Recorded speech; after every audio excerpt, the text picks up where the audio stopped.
Meet Jordan Matthews, the new police chief tasked with cleaning up a broken precinct. Faced with internal corruption, a divided team, and a community that no longer trusts the force, Jordan is determined to reform from within. But as she battles resistance from veteran officers and confronts dangerous opposition, the pressure to rebuild intensifies. Can she unite her team and restore trust in the department, or will the challenges be too great to overcome? Subscribe to follow this gripping story of leadership and transformation, and comment below. What would you do in Jordan's shoes?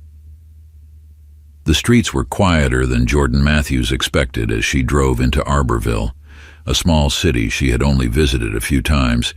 It wasn't quite rural, but the dense urban feel of her hometown Detroit was absent. This place had an air of calm, a deceptive calm, she knew, the kind that could hide its problems behind clean streets and small-town politeness. Jordan gripped the steering wheel of her SUV a little tighter as she turned onto Maple Street, the road leading to the police department, where she'd begin her first day as police chief. The thought still felt surreal to her, Chief Jordan Matthews. She had worked her entire career for this moment, yet now that it was here, she couldn't shake the nervous tension that buzzed beneath the surface of her professional exterior. The position was hard-won, especially for a black woman in law enforcement. The glass ceiling in the field wasn't just made of glass, it was bulletproof. Jordan had smashed through it, but the bruises from that fight still lingered. Racism, sexism, bias. She'd seen it all. And while she'd dealt with it in every precinct she'd ever worked, being in charge didn't erase it. If anything, her new title put a larger target on her back. As she approached the police station, Jordan's phone buzzed in the console next to her. She glanced at the screen. Mom. The pit in her stomach tightened further. Of course, she muttered, ignoring the call for now. Jordan loved her mother deeply, but today wasn't the day for a keep-your-chin-up pep talk. She needed to focus. Pulling into the station's parking lot, Jordan noticed the variety of cars, some pristine, some beaten down. The disparity matched the officers she'd soon be overseeing, a divided precinct split between the older veterans set in their ways and a newer generation of recruits who hadn't yet been poisoned by the old guard's cynicism. As she stepped out of her vehicle, the early morning air felt heavy, the weight of expectation hanging over her. Jordan adjusted her navy blue uniform and checked her reflection in the car window. Her hair was neatly braided back, and her sharp brown eyes radiated a calm confidence. She looked every part the seasoned officer she was.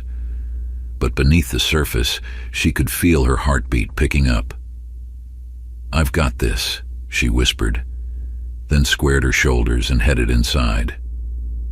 The front desk officer looked up as she entered, his face a mixture of surprise and confusion.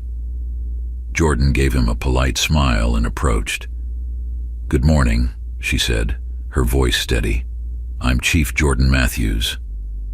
The officer, a white man in his late 40s, quickly fumbled with his notepad, then stood up awkwardly. Yes, Chief. I didn't expect you so early. Welcome. I'm Officer Tony Novak." "Nice to meet you, Officer Novak." She glanced around the station, the buzz of activity subdued but present. Officers moved through the hallways, clearly trying to get a look at her without being obvious. Jordan had been in enough police stations to know that people were already talking about her. They'd probably been talking about her since the announcement of her appointment weeks ago. "Could you show me to my office?" Jordan asked. "Of course, Chief." Novak scurried around the desk, leading her down the hall toward the office reserved for the chief. The station had an old-school feel, wooden desks, faded posters about community policing, and the faint smell of stale coffee lingering in the air. As they reached the office, Novak fumbled with the keys before unlocking the door. The room was spacious, with a large window that looked out onto the street below. On the wall behind the desk were framed photos of the previous police chiefs, all of them white men with stoic expressions, their gazes judgmental, as if daring her to take their place. Jordan stepped inside and took in the sight of her new domain. It felt heavy, as though decades of unsolved problems, unchecked power, and systemic bias had seeped into the very walls. "I'll let you get settled in," Novak said, standing awkwardly by the door. "Thank you, officer," Jordan said, watching him leave. When the door closed behind him, she let out a long breath. Later that afternoon, after getting her bearings and making a few introductory calls, Jordan knew it was time to start meeting her officers. She had scheduled an introductory briefing for the entire department, her chance to set the tone. Jordan entered the meeting room to find a mix of officers already seated. Some, like Lieutenant Sarah Thompson, sat upright, clearly eager to hear what the new chief had to say. Others, like Captain Bill Anderson, leaned back in their chairs, their arms crossed, projecting an air of resistance. Anderson was a hulking man in his mid-50s, his graying hair and deep-set eyes making him look like a cop from a bygone era. He'd served as interim chief before her appointment and clearly hadn't been thrilled about being passed over for the permanent position. Jordan walked to the front of the room, the quiet murmurs dying down as she approached the podium. Every eye was on her, and she could feel the tension radiating off some of the officers. "This is it, Jordan, time to lead." "Good afternoon, everyone," she began, her voice strong but measured. "I'm Chief Jordan Matthews, and I'm excited to get started working with all of you. Arborville has a reputation for being a tight-knit community, and I believe we can continue to foster a positive relationship between the department and the citizens we serve." Her eyes scanned the room, gauging reactions. Sarah Thompson gave her a small nod of encouragement.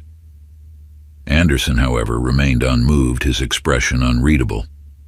Jordan pressed on, determined not to let the undercurrent of resistance sway her. "I'm not here to shake things up for the sake of change, but I do believe there are areas where we can improve. We're all here for one reason, to protect and serve this community. And that means holding ourselves accountable, just as we expect others to do." A slight murmur passed through the room at the word accountable. Jordan noted it, but didn't falter.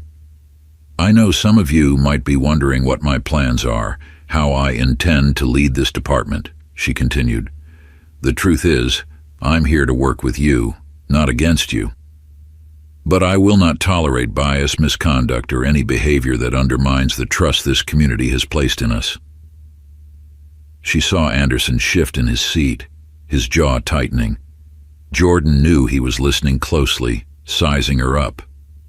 "Let him," she thought. "I'm ready."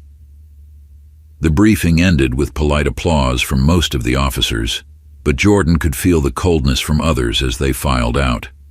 Anderson lingered, watching her intently. When the room was nearly empty, he approached. "You've got some high ideals, Chief," he said, his voice gruff. "But I've been here long enough to know that ideals don't always fit with the realities of this job." Jordan met his gaze without flinching. "I'm aware of the challenges, Captain Anderson, but I also know that real change is possible. I've seen it happen before." He nodded slowly, though his expression remained stony. "Well, we'll see about that, won't we?" As he turned and walked away, Jordan felt the weight of his words settle on her shoulders. The battle lines were already being drawn, but she wasn't about to back down. This was her precinct now. Jordan leaned back in her chair, glancing at the clock on the wall. The day had been long, and her first real test had yet to come. 4:45 p.m. The precinct was winding down for the day, officers heading home to their families, paperwork being finished up, and the faint hum of conversation filling the hallways. But Jordan's mind was still churning. The department's system was archaic, both in its policies and in its mindset. She had read through some internal memos from months before her arrival, small, almost trivial complaints about leadership, dismissed by Captain Anderson when he had been the interim chief. It was clear now that Anderson had kept things running, but he hadn't pushed for change. He was complacent. And complacency in law enforcement was a dangerous thing. Jordan had spent the afternoon walking the precinct, trying to get a feel for the culture here. Some officers had greeted her with respect, if somewhat formal, and she knew those were the ones she might be able to work with. Others, like Anderson's crew, had barely acknowledged her presence. She picked up a file from her desk, an internal report on Officer Eric Jenkins. He'd been involved in a minor disciplinary matter a few months back, but nothing serious. From what she had observed earlier, Jenkins seemed like someone who hadn't fully chosen a side yet. He wasn't openly hostile like Anderson, but he wasn't all in either. Jordan wondered if he might be worth investing time in, molding him into someone who could help her build bridges in the department. Her thoughts were interrupted by a knock at the door. "Come in," she called, sitting up straight. The door opened, and Lieutenant Sarah Thompson stepped inside. The familiar sight of her made Jordan feel a bit more at ease. Sarah had been one of the few officers to offer Jordan a warm welcome on her first day, and her presence brought some much-needed relief from the tension simmering in the precinct. "Got a minute, Chief?" Sarah asked. "Of course, what's on your mind?" Sarah closed the door and took a seat across from Jordan. She looked tired. The lines around her eyes deepened after what had clearly been a long shift. "I've been hearing things," Sarah said quietly, "about some of the guys, especially Anderson." Jordan nodded. "I'm sure you have. It's not exactly subtle." Sarah leaned in, her voice dropping. "It's more than that. He's stirring things up, getting the older officers on edge. They feel like you're coming in to change everything, and they don't like it." Jordan exhaled slowly, her suspicions confirmed. "That's what I'm here for, Sarah. This department has a problem, and I'm not going to sit back and watch it continue." "I get that, I do," Sarah said, her tone full of empathy. "But Anderson's got allies. They're loyal to him, and they've been in this game a long time. You'll need to tread carefully, Chief. He's not going to back down easily." Jordan met Sarah's gaze, appreciating the honesty. "I don't expect him to back down. I've faced men like Anderson before, in other precincts. But this is different. This time, I'm in charge." Sarah hesitated for a moment, then nodded. "Just watch your back. Not everyone here is ready for the changes you want to make." Jordan stood up, walking over to the window. The street outside was quiet, the late afternoon sun casting long shadows on the pavement. She turned back to Sarah, determination etched into her face. "I didn't come here expecting it to be easy, Sarah, but I'm not going to be intimidated. We have a responsibility to this community, and that means making hard choices. If Anderson wants to resist, he'll have to do it while I'm standing my ground." Sarah nodded again, standing up. "You've got my support, Chief. Just thought you should know what's going on behind the scenes." Jordan smiled faintly. "Thanks, Sarah. I appreciate that." As Sarah left the office, Jordan felt the weight of the battle ahead pressing down on her. Anderson wasn't just a stubborn officer clinging to his old ways. He was a potential threat to her ability to lead. And if she didn't take control of the department soon, it would only get worse. The next morning, Jordan arrived early, determined to take the next step in addressing the growing tension. She called for a department-wide briefing, sending a clear message that she wasn't going to let things slide. The briefing room filled slowly, officers chatting quietly as they took their seats. Jordan stood at the front of the room, scanning the faces of her officers. Some looked eager, like Officer Pete Hernandez, a younger patrolman who had been vocal about supporting Jordan's vision for change. Others, like Captain Anderson and Officer Matt Reynolds, sat with arms crossed, their expressions closed off and wary. Jordan cleared her throat, and the room fell silent. "Good morning," she began, her voice steady and commanding. I wanted to take this time to address some things head on." She paused, letting her words sink in before continuing. "We are here to serve this community, and that means we need to be better. We need to be more accountable, more transparent, and more willing to evolve. I know that change is hard, but it's necessary."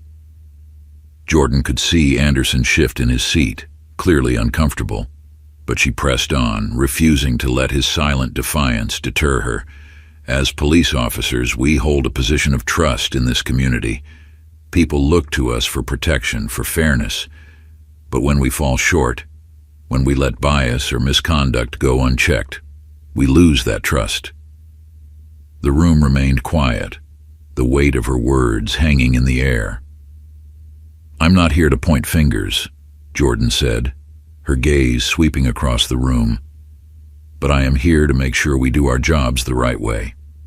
That means no more turning a blind eye to misconduct, no more accepting the status quo just because it's easier." A faint murmur ran through the crowd, but no one dared speak up yet. Jordan could feel the tension, the unease among some of the officers. They knew she was serious. "I've already begun reviewing some of the department's protocols," Jordan continued, "and I plan to implement changes that will ensure we operate with integrity and accountability. I'll be introducing mandatory bias training and stronger internal oversight. These aren't suggestions, they're requirements." At this, Anderson leaned forward in his chair, his brow furrowing. Jordan locked eyes with him, holding his gaze for a long, tense moment. "Any questions?" she asked, knowing full well that Anderson would be the first to speak. Sure enough, Anderson raised his hand slowly, his expression unreadable. "Yes, Captain Anderson," Jordan prompted, her tone neutral but firm. Anderson stood up, clearing his throat. "With all due respect, Chief, we've been policing this community for a long time. We've built trust with the people here. I'm just wondering if you think all these changes are really necessary. Seems like you're implying we've been doing something wrong all these years." Jordan felt the air in the room tighten as every officer turned to watch the exchange. This was it, the moment when the lines would be drawn. "I'm not implying anything," Jordan said, keeping her voice calm. "I'm saying that we can always do better. Policing isn't static. The needs of our community evolve, and we have to evolve with them." Anderson nodded slowly, but there was a flicker of challenge in his eyes. "But if we start changing too much, too fast, we might lose what makes this department strong." Jordan held his gaze. "Captain Anderson, I understand the importance of tradition, but holding on to old ways just because they're comfortable doesn't make us strong. It makes us stagnant, and stagnation leads to problems." The room was so silent that Jordan could hear the faint hum of the overhead lights. Anderson seemed to consider her words for a moment before finally sitting back down, his face impassive. Jordan didn't let herself relax, knowing that this was only the beginning. "We're going to do things right," she said, turning her attention back to the rest of the room. "I expect every one of you to step up and be part of the solution. We're not just here to wear a badge, we're here to serve, and that means change is non-negotiable." A few officers nodded, some looking genuinely moved by her words. Others, like Reynolds, exchanged furtive glances, clearly displeased. Jordan ended the meeting with a nod and stepped away from the podium. As the officers filed out, she caught Reynolds murmuring something to Anderson. She couldn't hear what he said, but the look on Anderson's face told her everything she needed to know. They weren't done fighting her, not by a long shot. Later that day, as Jordan made her rounds through the precinct, she noticed Officer Eric Jenkins standing by the coffee machine, looking troubled. He saw her approaching and straightened up, giving her a respectful nod. "Chief," he said, his voice a little unsure. "Jenkins," Jordan replied, sensing there was something on his mind. "Everything all right?" He hesitated, then glanced around to make sure no one was listening. "It's about this morning's briefing. I get what you're saying about needing to change things, but some of they don't see it that way." Jordan crossed her arms, leaning against the wall. "Go on." Jenkins shifted uncomfortably. "It's just Anderson's been here a long time, and he's got a lot of pull with the veterans. They trust him. But I don't know if they're willing to follow you yet. A lot of them feel like you're coming in too strong." Jordan nodded slowly, appreciating his honesty. "I understand that change can be uncomfortable, Jenkins. But if we don't address these issues now, they'll only get worse." Jenkins rubbed the back of his neck, looking conflicted. "Yeah, I know. I'm just not sure where I stand yet." Jordan gave him a small smile. "Take your time, but when you do decide, I hope you'll be on the right side of this." Jenkins nodded, though he still seemed uncertain. As Jordan walked away, she couldn't help but feel a small flicker of hope. Jenkins was young, idealistic. He could still be swayed. But Anderson's influence was strong, and Jordan knew that the real battle for control of the department was just beginning. The next few days at the precinct were a blur of paperwork, meetings, and decision-making. Jordan had spent most of her time in her office, reviewing cases, protocols, and learning more about the officers under her command. But the tension within the department had only grown more palpable since her last briefing. She could feel it in the way the veterans watched her, especially Anderson. He hadn't spoken to her directly since their exchange during the meeting, but Jordan knew he was biding his time. She also knew that the officers loyal to him, Officer Matt Reynolds chief among them, were watching her closely, waiting for her to slip up. They weren't hiding their displeasure anymore, but Jordan wasn't going to give them any excuses to undermine her. Not yet. Jordan was no stranger to scrutiny. Throughout her career, she had faced resistance, judgment, and bias. Being a black woman in law enforcement came with its own set of challenges, and now that she was in charge, the stakes were even higher. But she wasn't about to let the weight of her new role crush her. She hadn't come this far to fail. It was early morning when Lieutenant Sarah Thompson knocked on her door again, interrupting Jordan's thoughts. "Come in," Jordan called, looking up from her laptop. Sarah stepped inside, carrying a stack of papers. "Got the updated patrol reports for you," she said, setting them down on Jordan's desk. "And there's something else you should know." Jordan raised an eyebrow. "Go on." Sarah hesitated for a moment before speaking. "Reynolds has been making rounds in the locker room. He's talking to some of the veterans, trying to rally them." Jordan sighed, closing her laptop. "I figured as much." "What's he saying?" Sarah crossed her arms, her expression serious. "He's claiming you're making the department too soft, that you don't understand how things work around here. He's got Anderson on his side, and they're stirring up resentment." Jordan nodded slowly, feeling a mix of frustration and resolve building inside her. And the others. The younger officers, people like Officer Pete Hernandez, are staying quiet for now, but I don't know how long that will last if Anderson and Reynolds keep this up. Jordan leaned back in her chair, thinking. She had expected resistance, but knowing it was being organized was a different story. If Reynolds and Anderson were actively trying to undermine her leadership, she had to act before their influence spread. "They're testing me," Jordan said quietly. "They want to see if I'll back down." Sarah nodded. "Exactly. But you should know, some of us are with you, Chief. We see what you're trying to do." Jordan gave her a grateful smile. "I appreciate that, Sarah. Really, I do." Sarah stood as though preparing to leave, but then paused. "One more thing," she added. "There's a community outreach event tomorrow evening. The mayor's going to be there. I thought it might be a good opportunity for you to get out there and show the community that you're serious about the changes you're making." Jordan considered it for a moment. Mayor Evelyn Davis had been the one to push for her appointment in the first place, but she had stayed relatively quiet since Jordan's arrival. A public appearance might help solidify her support in the community and show the officers that she wasn't just focused on internal matters. "That's a good idea," Jordan said, nodding. "I'll be there." Later that afternoon, Jordan found herself walking the floor of the precinct, trying to get a better feel for her officers. As she passed through the break room, she spotted Officer Eric Jenkins sitting alone at one of the tables, nursing a cup of coffee. "Jenkins," she called, walking over. "Got a minute?" Jenkins looked up, surprised, and quickly stood up. "Yes, Chief, of course."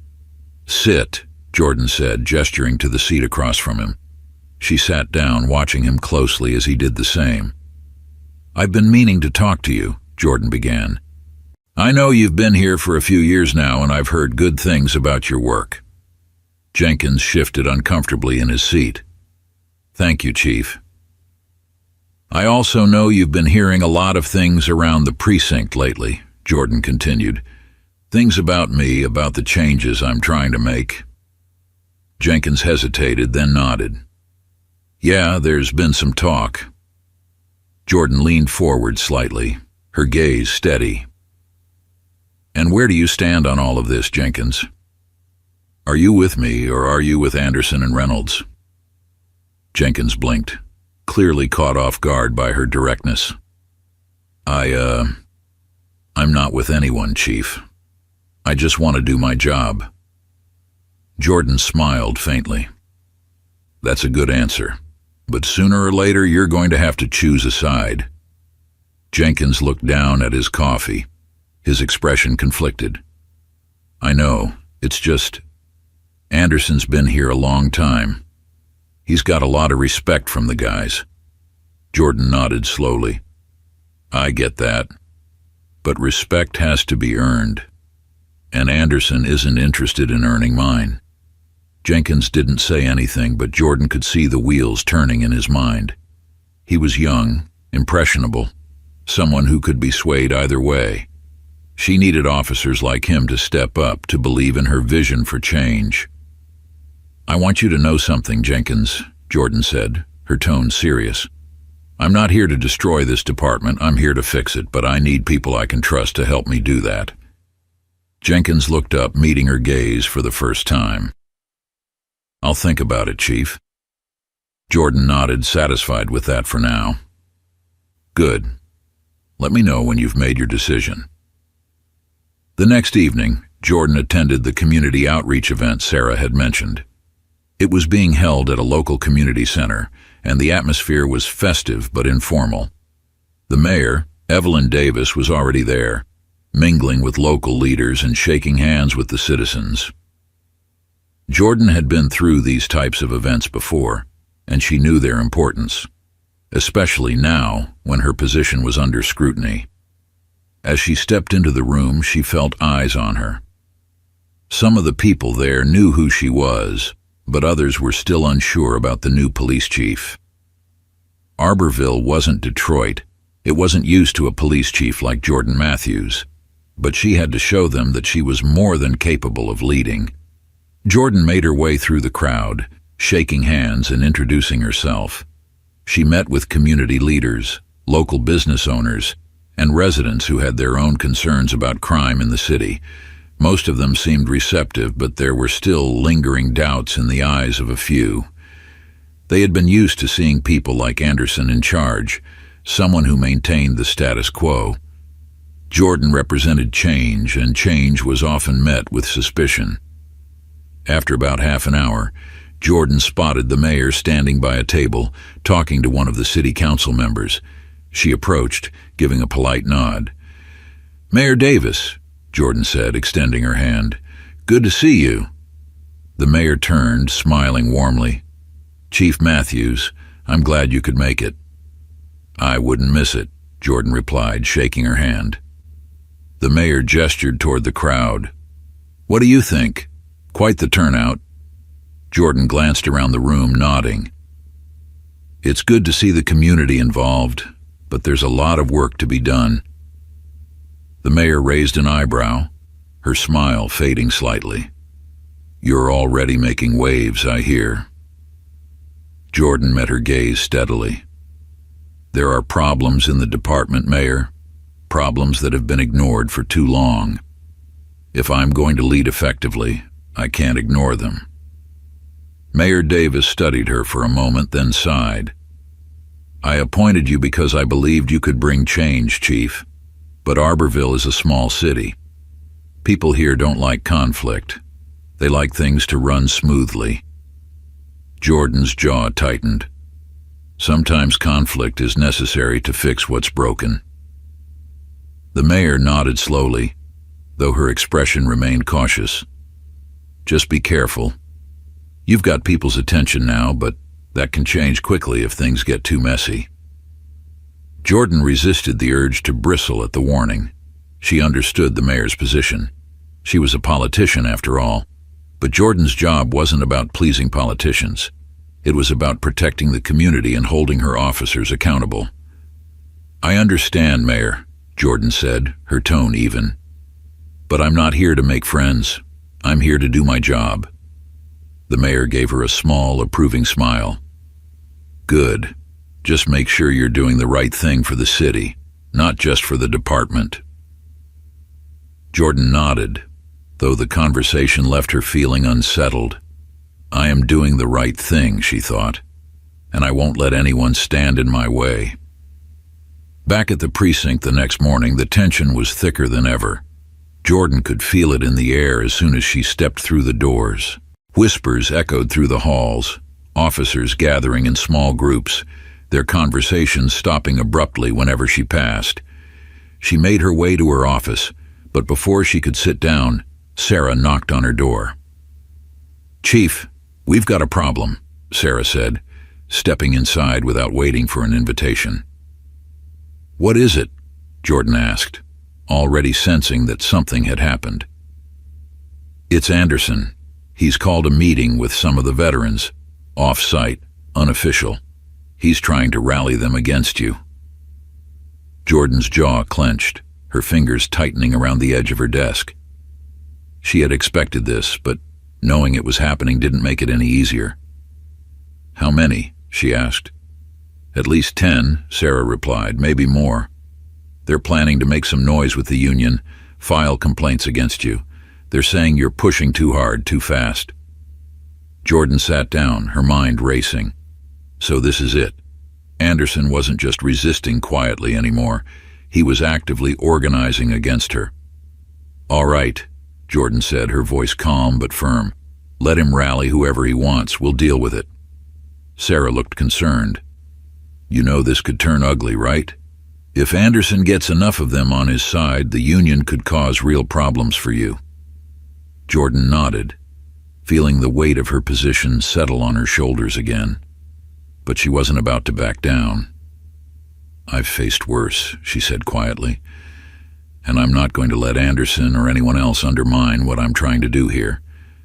Sarah nodded, but Jordan could see the worry in her eyes.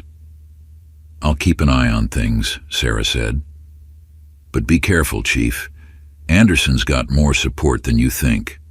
Jordan gave her a tight smile. "Thanks, Sarah. I'll handle it." As Sarah left, Jordan leaned back in her chair, staring at the ceiling. The fight was coming, and she would need all the allies she could get. The days that followed Sarah's warning were some of the most challenging Jordan had faced in her career. The whispers within the precinct had grown louder. Officers loyal to Anderson were becoming more brazen in their defiance. The lines had been drawn, and Jordan could feel the weight of the impending clash pressing down on her shoulders. She sat in her office one morning, staring at the latest round of complaints filed against her. Some were petty, criticisms of her leadership style or decisions she had made about patrol shifts. Others were more serious, with Anderson's name attached to several of them. He was relentless in his efforts to undermine her, and it was starting to take its toll on the department. Sarah knocked on her door before stepping inside, her face serious. "Chief," she said quietly, "we've got a situation." Jordan looked up, already dreading the answer. What now? There's been a confrontation in the locker room. Jenkins got into it with Reynolds. Jordan's heart sank. Jenkins. The young officer had been on the fence, but she had hoped he would choose the right side. Now it seemed like the conflict had reached a boiling point. "Is he okay?" Jordan asked, standing up from her desk. "He's fine," Sarah replied. But things got heated. Reynolds was pushing him about the changes you're making, and Jenkins pushed back. I think Reynolds was trying to provoke him. Jordan sighed, feeling the frustration bubble up inside her. Reynolds had been a problem from the beginning, and now he was actively trying to sow discord among the officers who were still on the fence. "I'll talk to Jenkins," Jordan said, her voice tense, "and keep an eye on Reynolds." "He's getting more aggressive," Sarah nodded. "Will do." Jordan found Jenkins sitting in one of the precinct's smaller meeting rooms, his head in his hands. He looked up when she entered, his face a mixture of frustration and guilt. "Chief," he said, standing up quickly. "Sit down, Jenkins," Jordan said, taking a seat across from him. "Sarah told me what happened." Jenkins sighed, rubbing his face with his hands. "I'm sorry, Chief. I didn't mean for it to get out of hand. Reynolds was he was pushing me, saying I didn't have the guts to stand up to you. I shouldn't have let him get to me." Jordan studied him for a moment, seeing the tension in his posture. Reynolds was trying to break him. She had seen this tactic before: create division, push someone until they snap, then use that reaction as proof of their weakness. "It's not your fault," Jordan said. "Reynolds is trying to cause trouble, and he's looking for people to drag down with him. You didn't fall for it." Jenkins shook his head, his frustration still evident. "It feels like everything's falling apart. Half the guys don't even know what they believe anymore. They're scared of the changes, and Reynolds is making it worse." Jordan nodded slowly, understanding his concern. She had seen the fractures forming in the department. Anderson's group was growing bolder, and the officers caught in the middle were feeling the pressure from both sides. "Listen, Jenkins," Jordan said, her tone firm but reassuring. "I know things are rough right now, and I know it's hard to stand up when everyone around you is pushing back. But you need to ask yourself what kind of cop you want to be. Do you want to be someone who goes along with the crowd, or do you want to be someone who stands up for what's right?" Jenkins hesitated, his eyes downcast. "I want to do the right thing, Chief. I just don't know what that is anymore." Jordan leaned forward slightly. "You know what it is, you just need to trust yourself." Jenkins looked up, meeting her gaze for a moment before nodding slowly. "You're right, I'll figure it out." Jordan stood up, offering him a small smile. "Good. Now get back to work. We've got a lot to do." Jenkins left the room, and Jordan felt a flicker of hope. He wasn't fully committed yet, but she could see that he was getting there. She just needed to keep him on the right path. But Reynolds, he was going to be a bigger problem than she had anticipated. Later that afternoon, Jordan was in her office when her phone buzzed on the desk. She glanced at the screen and saw a message from the mayor's office. "Meeting with Mayor Davis tomorrow morning, 10 a.m. Jordan frowned. The mayor? She hadn't expected to hear from Evelyn Davis so soon after the community event. Her conversation with the mayor had been brief, but Jordan had gotten the distinct impression that Davis was wary of the growing conflict within the department. Jordan sighed, knowing this meeting was likely going to be about Anderson and the unrest he was stirring. The mayor wanted things to run smoothly, and Anderson was doing everything he could to make sure they didn't. Let him try. Jordan wasn't going to back down. The next morning, Jordan arrived at City Hall for her meeting with Mayor Davis. The building was a stark contrast to the precinct, clean, quiet, and orderly. Jordan stepped into the mayor's office and found Evelyn Davis sitting behind her desk, looking as polished and composed as ever. "Chief Matthews," the mayor said, standing to greet her. "Please have a seat." Jordan nodded, taking the offered chair. The mayor didn't waste any time getting to the point. "I've been hearing some things from the department," Mayor Davis said, folding her hands on the desk. "There seems to be a lot of unrest among the officers, particularly those who have been with us the longest. Captain Anderson's name has come up more than once." Jordan nodded, her expression neutral. "That's true. There's been resistance to the changes I've implemented, and Anderson has been at the forefront of that resistance." The mayor studied her for a moment, then sighed. "I appointed you because I believed you were the right person to lead this department, but I also need this city to run smoothly, Chief. We can't afford a fractured police force." Jordan resisted the urge to bristle at the mayor's words. Smoothly? How could the mayor expect things to run smoothly when the department had been rotting from within for years? "I understand your concerns, Mayor," Jordan said, keeping her tone measured. "But the fact is the department has serious problems that can't be ignored. Anderson and his group are resisting because they don't want to be held accountable. That's the issue here." Mayor Davis raised an eyebrow. "And you think pushing them harder is the solution?" Jordan took a deep breath, choosing her words carefully. "I think that real change doesn't happen without pushback. If we let people like Anderson dictate how things are done, we'll never fix the systemic problems that exist in the department. I'm not here to smooth things over. I'm here to do what's right for this city." The mayor leaned back in her chair, her expression thoughtful. After a long moment, she nodded slowly. "All right, but be careful, Chief. Anderson has a lot of influence, and if this situation escalates, it could reflect badly on both of us." Jordan nodded. "I'll handle it, Mayor." The mayor gave her a tight smile. "I trust you will." As Jordan left the office, she couldn't help but feel a sense of frustration. Reflect badly on us. She had expected the mayor to be more supportive, but it was clear that Davis was more concerned about political fallout than actually fixing the department's problems.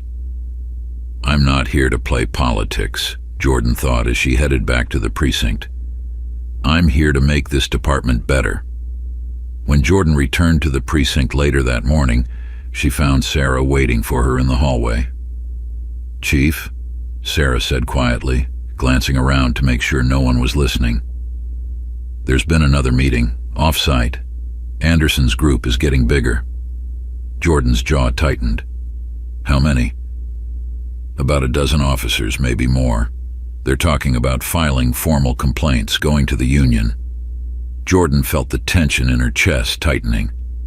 This was escalating faster than she had anticipated. Anderson wasn't just stirring up trouble anymore, he was actively organizing against her. "They're pushing back hard," Sarah continued, her voice low, "and they're getting more vocal. If we don't do something soon, this is going to blow up." Jordan nodded slowly, her mind racing. She had expected resistance, but she hadn't expected it to get this organized so quickly.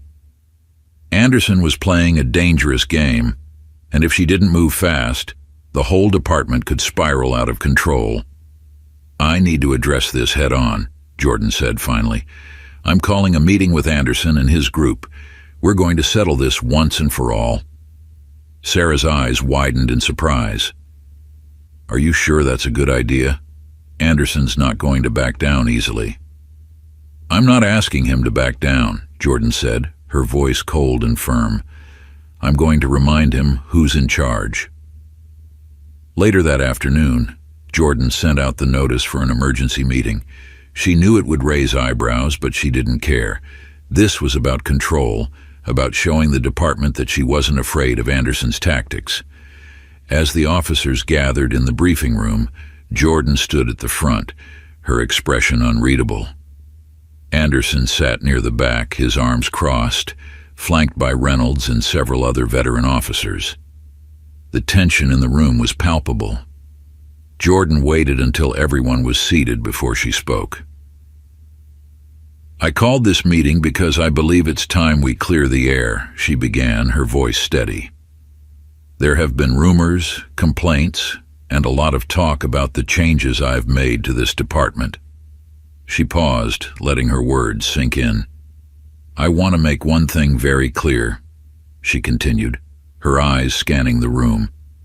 I am the chief of this department, and while I am open to discussion and feedback, I will not tolerate insubordination. This department is going to change whether some of you like it or not. Anderson shifted in his seat, his expression hard. Jordan could see the defiance in his eyes, but she pressed on. I know there are those of you who are resistant to these changes, she said, her gaze landing on Anderson. But resisting accountability is not the answer. If you have a problem with the way I'm running this department, you are welcome to come to me directly. But let me be clear. Undermining my authority, spreading rumors, and attempting to divide this department will not be tolerated. A murmur ran through the room, but no one spoke up. Jordan could feel the tension rising, the anticipation of what would come next. If you can't get on board with the direction this department is heading, Jordan said, her voice cold and cutting, then maybe it's time for you to consider other options. Because I will not allow anyone to stand in the way of making this department better. The silence that followed was deafening. Anderson's jaw tightened, but he didn't speak. Jordan could see the frustration in his eyes, but she wasn't going to give him the satisfaction of a direct confrontation. Not yet. I expect all of you to conduct yourselves with professionalism and integrity, Jordan said, her tone final. That's all. As the officers filed out of the room, Jordan caught Anderson's eye. He held her gaze for a long moment before finally turning away, walking out with Reynolds at his side. The atmosphere in the precinct had grown thicker since Jordan's emergency meeting. As she walked through the halls, she could feel the eyes on her. There was a tension that hung in the air like a storm cloud, ready to break at any moment. Some officers had started to distance themselves from her, while others, those like Sarah and Pete Hernandez, had become even more openly supportive. But the most troubling development was the divide that had formed.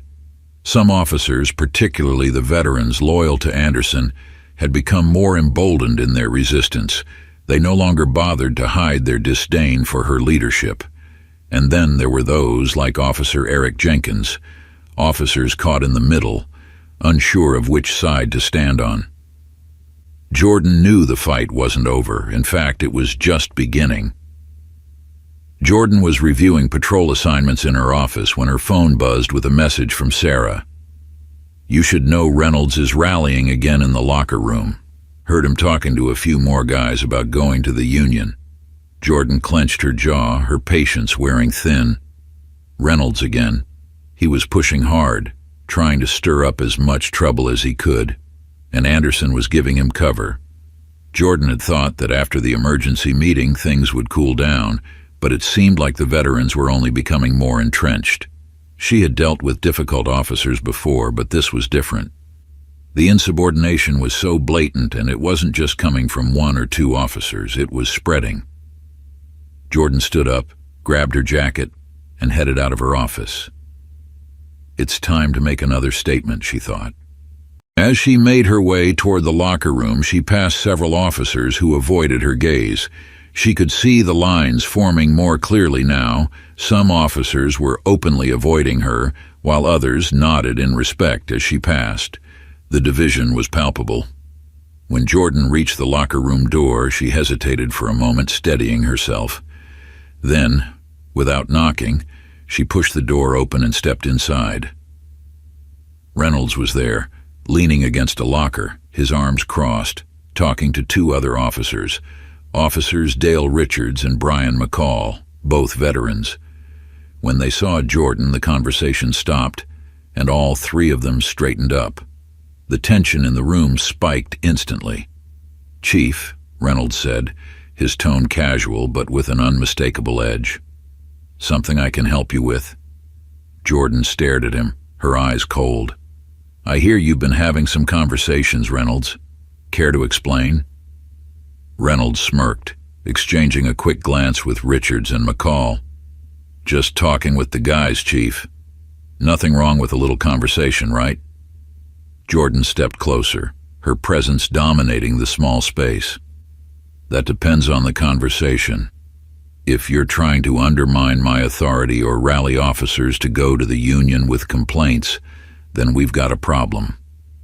Reynolds' smirk faded, and his expression hardened. We're just exercising our rights, Chief. You know, the same rights we're supposed to be protecting. Jordan's jaw tightened. Your rights don't include undermining this department or trying to divide it.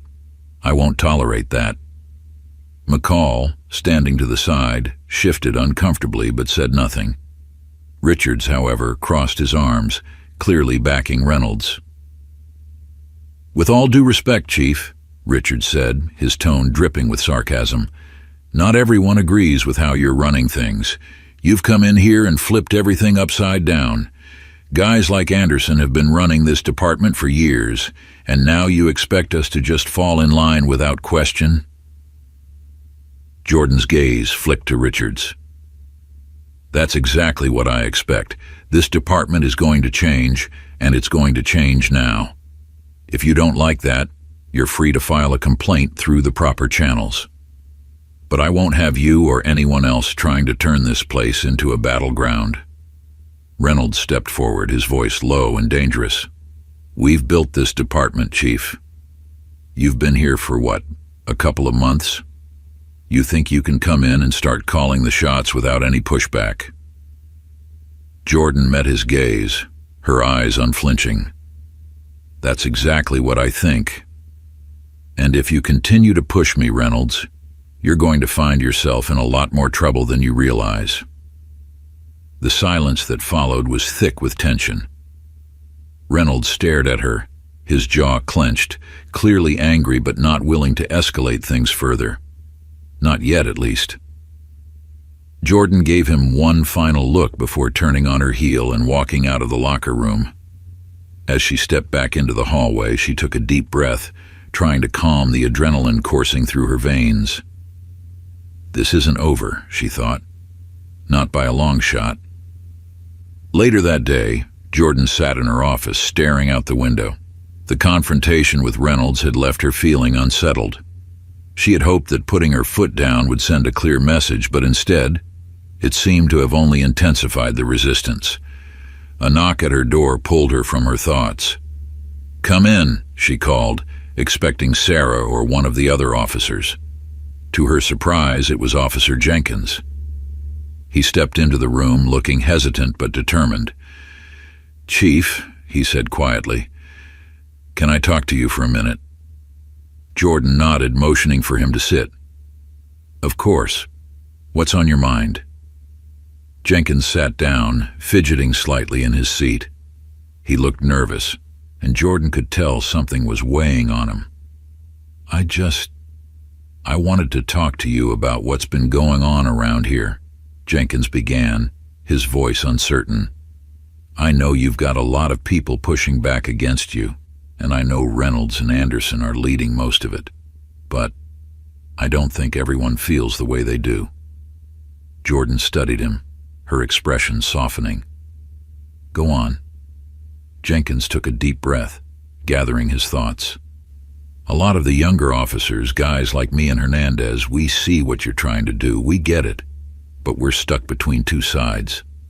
On one hand, we've got guys like Anderson and Reynolds who've been around forever, and they're telling us you don't understand how things work here. But on the other hand, we can see that the department isn't perfect. Things need to change." Jordan leaned forward slightly, her gaze focused on Jenkins. "And where do you stand?" Jenkins hesitated, his eyes flickering with uncertainty. "I want to be on the right side of this, Chief. I do. But I've known guys like Reynolds my whole career. They're not going to give up easily, and they've got a lot of influence." "It's hard to just turn my back on that," Jordan nodded slowly, understanding the internal conflict he was facing. "I'm not asking you to turn your back on anyone, Jenkins. I'm asking you to stand up for what's right.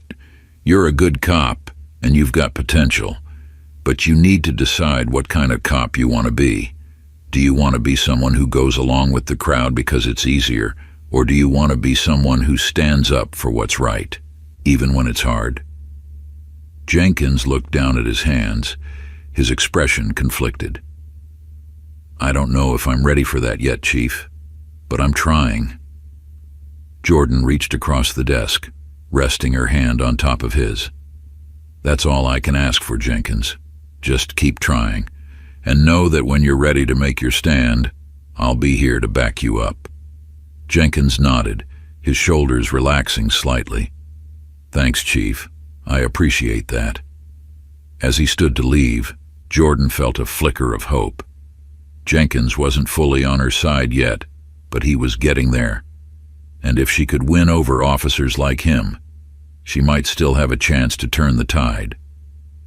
The following morning, Jordan called Sarah into her office to go over some strategy. It was becoming increasingly clear that Anderson and Reynolds were not going to back down without a fight, and Jordan needed to be ready for whatever they had planned. Sarah sat across from her, a cup of coffee in hand, looking as serious as ever. So, what's the plan? Sarah asked, cutting right to the chase. Jordan sighed, leaning back in her chair. We need to figure out how to neutralize Reynolds and Anderson without causing more division. I've already put my foot down, but I think we both know that won't be enough. They're going to keep pushing. Sarah nodded, her expression thoughtful. I think the key is the younger officers.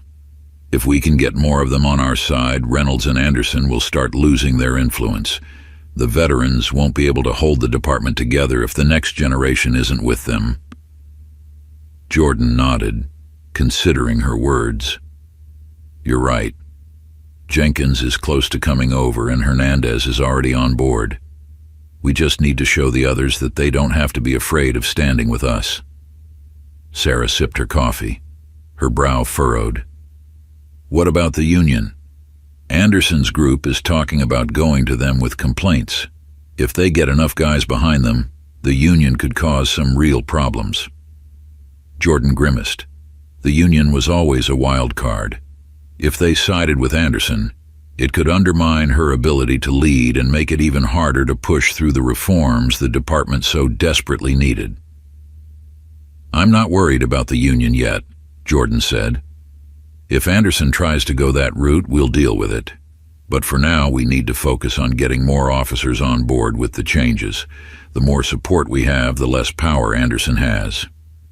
Sarah nodded, setting her coffee cup down. I'll start talking to some of the younger guys, see where they stand, and I'll keep an eye on Reynolds. He's the more volatile one. Jordan smiled gratefully. Thanks, Sarah. I don't know what I'd do without you. Sarah smiled back. Just trying to keep this ship from sinking, Chief. That afternoon, Jordan decided to take a walk around the precinct. She had been cooped up in her office too much lately, and she needed to get a feel for the pulse of the department. As she walked through the hallways, she passed officers going about their daily routines. Some nodded to her respectfully, while others barely acknowledged her presence. When she passed the break room, she overheard a conversation that stopped her in her tracks. I don't know, man, one officer said, his voice low but clear. I'm starting to think maybe the chief's got the right idea. I mean, yeah, Anderson's been around forever, but things have been getting worse lately. Maybe we do need a change. Jordan's heart skipped a beat. Was someone actually defending her? Yeah, but you know how it is, another officer replied. Guys like Reynolds don't just back down. If you side with the chief, you're putting a target on your back. You ready for that? There was a pause, and then the first officer spoke again. I guess not, but still, she's not wrong. Jordan didn't linger to hear the rest of the conversation, but as she walked away, she felt a surge of determination. There were officers who were starting to see the truth. She just had to keep pushing. If she could win over enough of them, she could finally put an end to Anderson's rebellion once and for all. The storm that had been brewing within the precinct was about to break. Jordan could feel it in the air as soon as she walked in that morning. Conversations died the moment she passed by, and a heavy tension lingered in the silence that followed her. Anderson and Reynolds were pushing harder now, and Jordan had heard from Sarah that they were planning to go to the Union. They had gathered enough support among the veterans and more hesitant officers to bring their complaints forward, and it was clear they were using every tool at their disposal to challenge her authority. This is it, Jordan thought, standing in her office and gazing out the window. This is the moment where everything either comes together or falls apart. She had prepared for this. She had known it was coming, but the weight of what was about to happen was suffocating. This wasn't just about a few disgruntled officers. It was about control of the department, about whether Jordan could truly lead or if the old guard would win and push her out. The knock on her door was sharp and urgent. "Come in," she called, her voice steady. Sarah stepped inside, her expression serious. "It's happening, Chief. Anderson's group filed their complaints with the Union. They've got about 15 officers backing them." Jordan took a deep breath, bracing herself. "What exactly are they accusing me of?" Sarah handed her a piece of paper. "They're saying you've created a hostile work environment, that your changes are undermining officer morale, and that you're pushing an agenda that's making it harder for them to do their jobs. It's the usual crap." Jordan glanced over the paper, her mind racing. 15 officers. Sarah nodded. "Yeah, mostly the veterans, but there are a few others in there. Guys who are scared of what's happening and are siding with Anderson because they don't want to rock the boat." Jordan sighed and set the paper down on her desk. 15 officers out of the entire department. It was a significant number, but it wasn't a majority. There was still hope. But the fact that they had taken this to the Union meant things were getting serious. "We need to get ahead of this," Jordan said, her voice calm but firm. "Have you heard anything from the Union yet?" "Not yet," Sarah replied, "but they'll be here soon.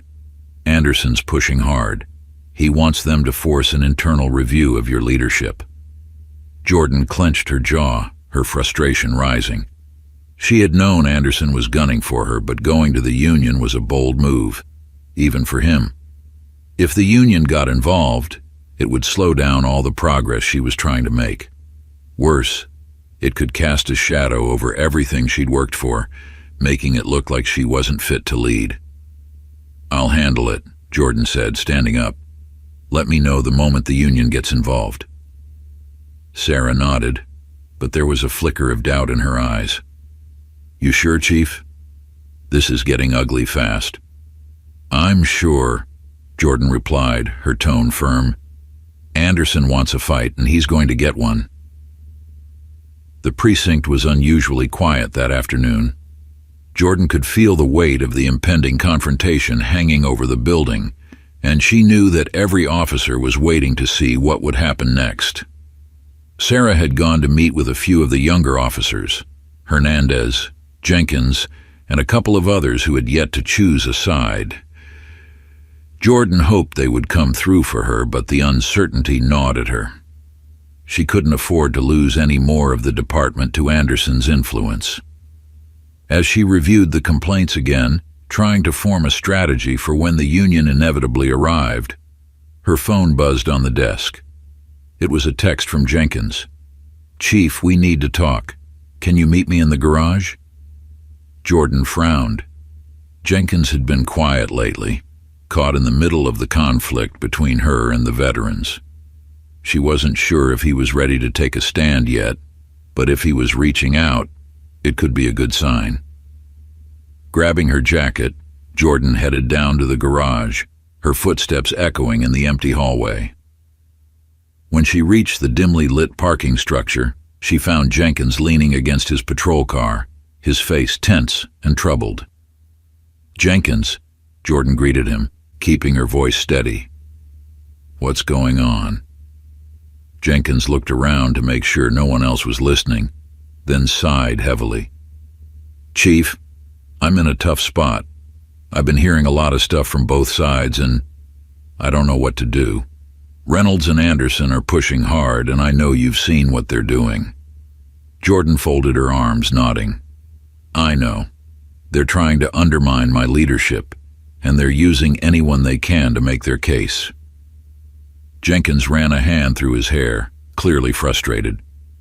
That's the thing, Chief, Jenkins continued, his voice tight with frustration. They're pulling in a lot of guys who don't even believe in what Anderson's saying. Some of them are just scared. Scared of being ostracized. Scared of losing support from the veterans. Scared of change. And now, with the union involved, it's becoming a mess. Jordan's gaze softened as she studied him. Jenkins had always been on the fence, caught between two opposing forces. But this moment felt pivotal. He was standing at a crossroads, and she could see the conflict etched on his face. Jenkins, I get it, Jordan said quietly, stepping closer. I understand how hard it is to stand up, especially when it feels like the safest thing is to keep your head down. But I need you to ask yourself what kind of cop you want to be. Do you want to follow the crowd, or do you want to do the right thing? Because if you stand by and let Anderson and Reynolds keep doing what they're doing, you're not just staying neutral, you're letting them win. Jenkins looked down at the ground, his hands resting on his hips. He was silent for a long moment before he spoke again. It's not that I don't see what you're trying to do, Chief. I do. I get that this department needs to change. But Anderson's been here forever, and people trust him. They're afraid of what happens if they turn against him. Jordan took a step closer, lowering her voice. You're afraid of what happens if you stand with me. Jenkins met her eyes, the tension clear. Yeah, he admitted, his voice barely above a whisper. Yeah, I am. Jordan exhaled slowly. She didn't want to push him too hard, but she also knew this was the moment he needed to hear the truth. I won't lie to you, Jenkins. There are going to be consequences no matter what you do. Anderson and Reynolds are trying to protect their power. They're afraid of losing control, and they'll fight anyone who challenges them. But that doesn't make them right. That doesn't mean they deserve to win. Jenkins looked torn, his brow furrowed with uncertainty. And if I do stand with you, what then? Jordan's voice was steady, but her expression was filled with conviction. Then you stand for what's right. You stand for a department that serves this community the way it's supposed to. And you show the other officers that they don't have to be afraid of Anderson or Reynolds. Jenkins swallowed hard, nodding slowly. I'll think about it, Chief. I'll figure it out. Jordan gave him a small, encouraging smile. That's all I can ask, but know that I've got your back if you decide to stand with me. You won't be alone. Jenkins nodded again before pushing off his patrol car. Thanks, Chief. I'll let you know. As Jenkins walked away, Jordan couldn't help but feel a mix of hope and frustration. She knew she was asking a lot of him, but the department's future hinged on officers like Jenkins finding the courage to take a stand. If she could win him over, it would be a victory. But if he faltered, Anderson and Reynolds would only grow stronger. The call from the union came later that afternoon. Jordan had been expecting it, but when the voice of Detective Marcus O'Brien, a representative from the police union, crackled over the speakerphone, her heart still sank a little. Chief Matthews, O'Brien said in his usual no-nonsense tone, we've received several formal complaints from your department. Some of your officers are alleging a hostile work environment, and they're questioning your leadership. Jordan didn't flinch. She had prepared for this moment. I'm aware of the complaints, Detective O'Brien. They're coming from a small group of officers who are resistant to the changes I'm making. These complaints aren't about my leadership. They're about a few veterans who don't want to be held accountable. O'Brien was quiet for a moment, then sighed. That may be, but the union has to take these complaints seriously. We'll need to conduct a formal review of the situation. I'm going to come down to the precinct tomorrow to meet with you, as well as Anderson and the other officers involved. Jordan gripped the edge of her desk. A formal review. This was exactly what Anderson had been pushing for, a way to put her leadership under the microscope and slow her momentum. Understood, Jordan replied, her voice cool. I'll make the necessary arrangements. After she hung up, Jordan leaned back in her chair, staring up at the ceiling. The union review was the last thing she needed right now. If it went badly, it could give Anderson and Reynolds the leverage they needed to force her out. And even if the review didn't go in their favor, it would still cause a massive disruption in the department. Her phone buzzed again, another message from Sarah. Heard about the union. What's the plan? Jordan stared at the message for a moment, then replied, We keep pushing. Meet me in my office in an hour. When Sarah arrived, Jordan was already poring over files and documents, trying to gather everything she needed for the review. She looked up as Sarah entered, her expression grim. We've got a lot to do, Jordan said, her voice tense. The union's coming in tomorrow, and Anderson's going to use this to make his case that I'm unfit to lead. We need to be ready. Sarah nodded, her face serious. I've been talking to some of the younger officers, Hernandez, Jenkins, a few others. I think they're close to coming over to our side, but they're still scared of the fallout. Jordan sighed, rubbing her temples. We need them, Sarah. If they side with Anderson or if they stay on the fence, this could blow up in our faces. Sarah sat down across from her, folding her arms. Look, Chief, I know this is rough. Anderson's dug in deep, and he's got a lot of support from the old guard. But you've got people behind you too, I've seen it. You just need to give them a reason to believe that standing with you won't be the end of their careers. Jordan leaned forward, resting her elbows on the desk. How do I do that, Sarah? How do I convince them to stand up when Anderson is throwing everything he has at me? Sarah's eyes softened. You show them what real leadership looks like. You've been fighting for this department since day one, and the ones who are on the fence, they've seen that. They just need to know you're not going anywhere, that you're not backing down. Jordan exhaled slowly, her shoulders relaxing just a little. You're right. I need to remind them why I'm here. Sarah nodded, giving her a small, reassuring smile. You've got this, Chief. We'll get through this. Jordan smiled faintly, though the tension in her chest remained. The review was coming, and Anderson would throw everything he had at her. But Sarah was right. Jordan wasn't going anywhere, and she wasn't backing down. The next morning, the precinct felt like a powder keg waiting to explode. Officers moved through the halls in tense silence, everyone aware that the union review was about to take place. Some officers shot Jordan nervous glances as she walked by, while others, particularly those loyal to Anderson, avoided her entirely. Jordan met with Detective O'Brien in one of the precinct's conference rooms. The union rep was a gruff, middle-aged man with a no-nonsense demeanor. He had been through dozens of reviews like this one, and Jordan knew he wouldn't be easily swayed by emotion. He was here for facts. As Jordan and O'Brien sat across from each other, the door opened, and Captain Anderson stepped in, followed by Reynolds and a few of the other veterans who had signed the complaints.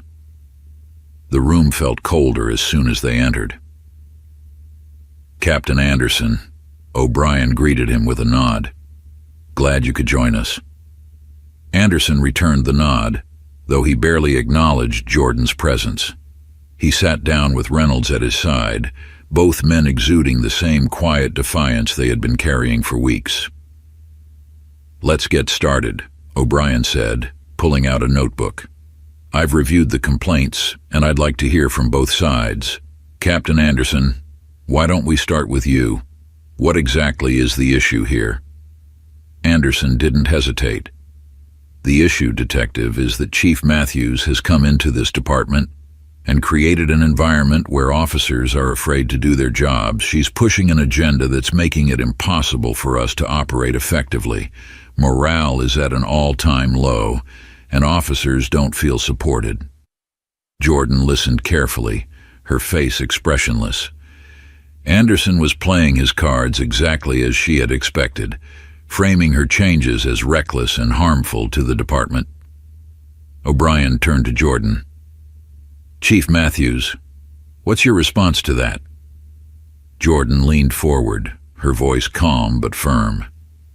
"My response is that Captain Anderson and his group are resistant to the changes I'm making because those changes are holding them accountable.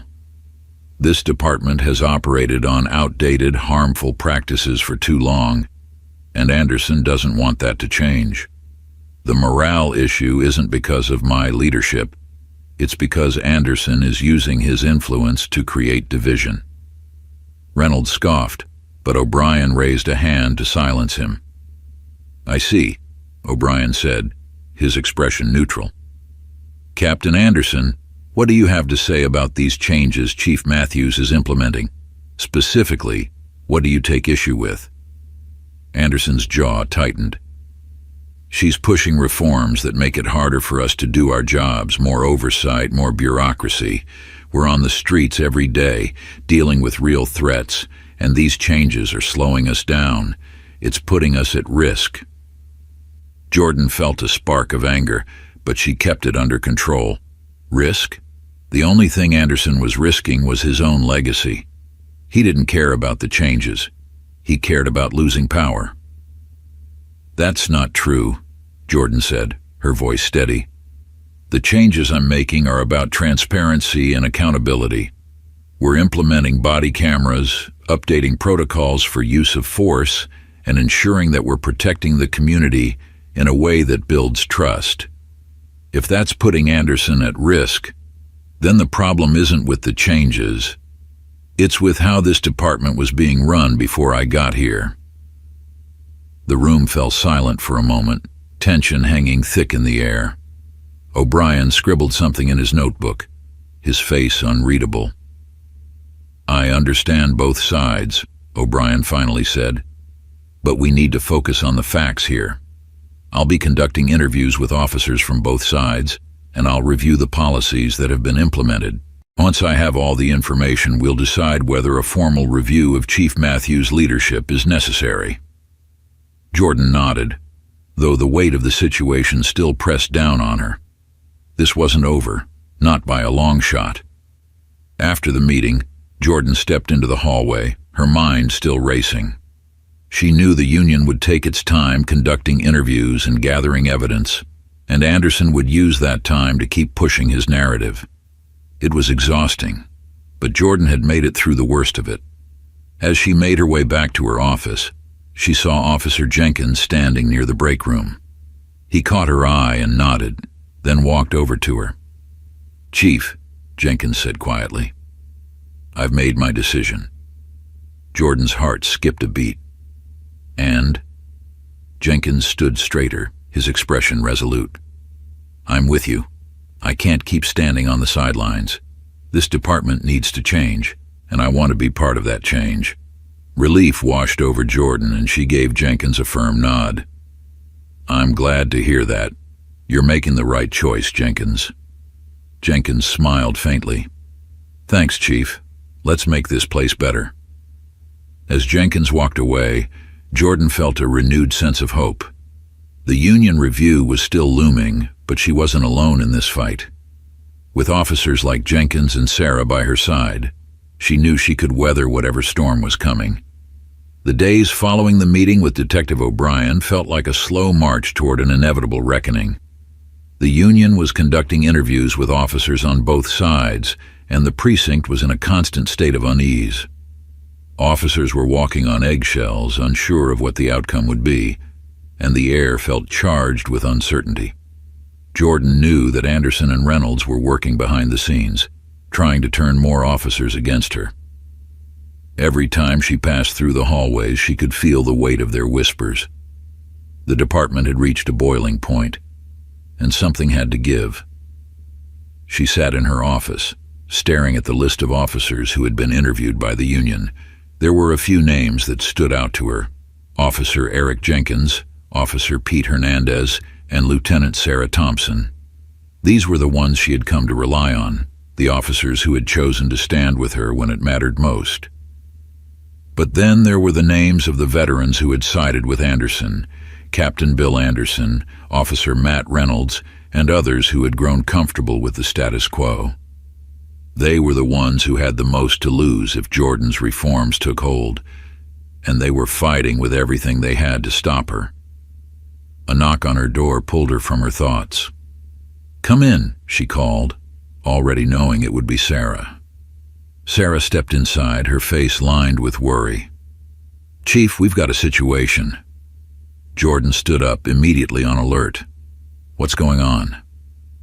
"It's Anderson," Sarah said, her voice tense. "He's meeting with a group of officers in the parking lot right now. They're talking about walking out, an unofficial strike." Jordan's heart dropped. A walkout? She had expected resistance, but this was something different.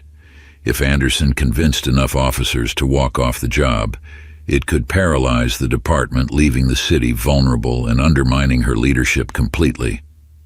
"How many?" Jordan asked, already moving toward the door. "Maybe 10 or 12, Sarah replied, following her.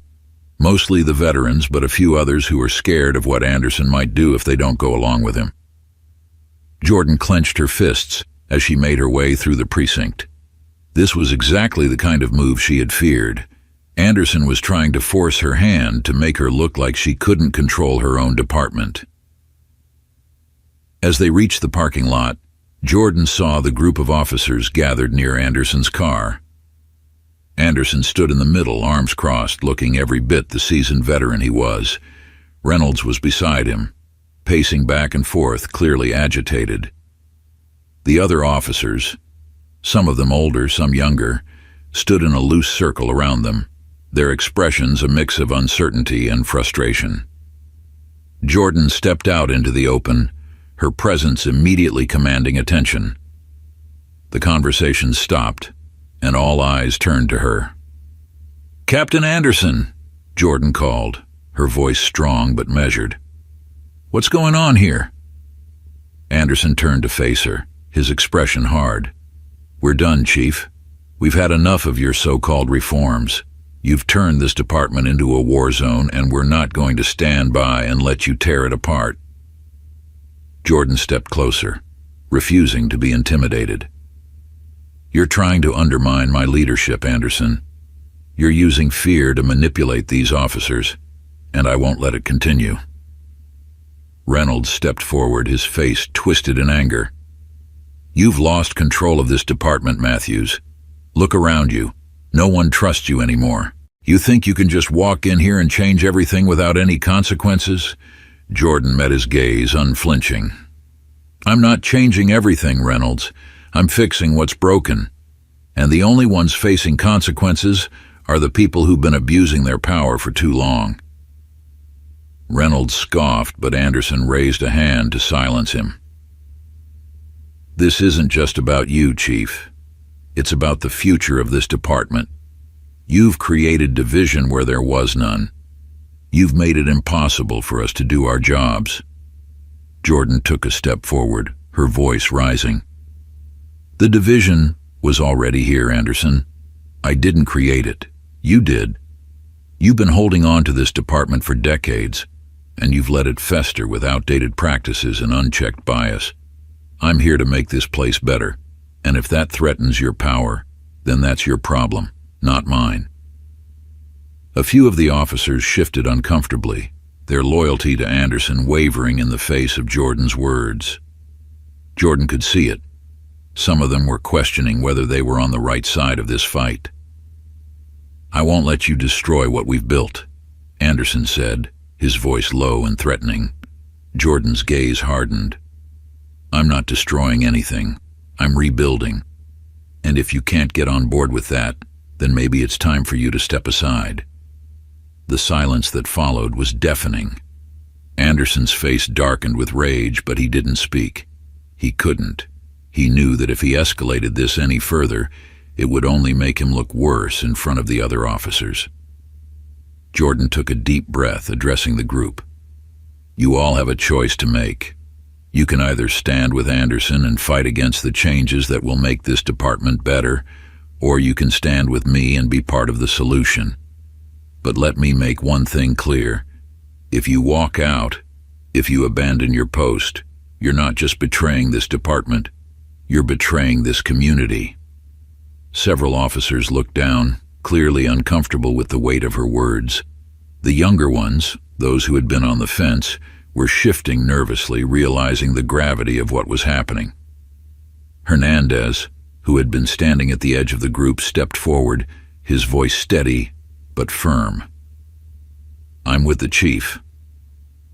All eyes turned to Hernandez, and for a moment the tension in the air seemed to thicken. Hernandez's declaration sent a shockwave through the group, and the officers who had been unsure of where they stood suddenly found themselves reevaluating their choices. One by one, a few of the younger officers began to murmur their agreement. Me too, one said quietly. Another nodded.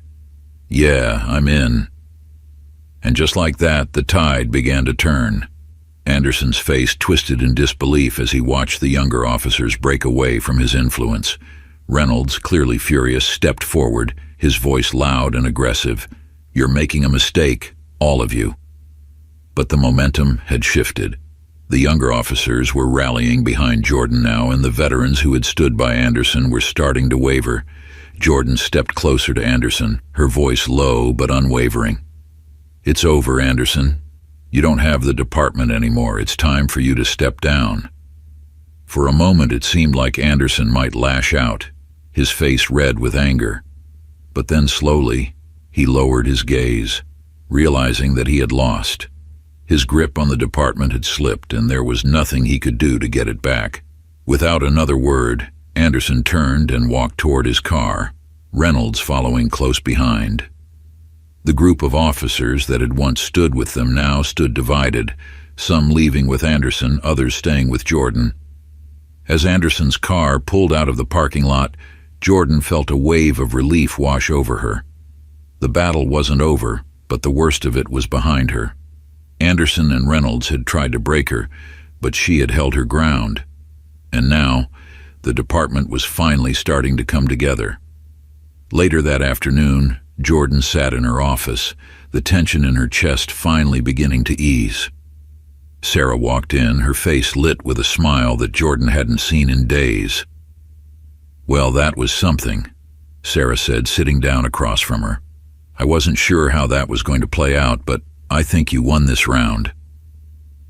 Jordan exhaled slowly, leaning back in her chair. It's not over yet. Anderson's still got some influence, and the union review is still hanging over us, but we're getting there. Sarah nodded. Yeah, but you got Hernandez and Jenkins to step up. That's huge.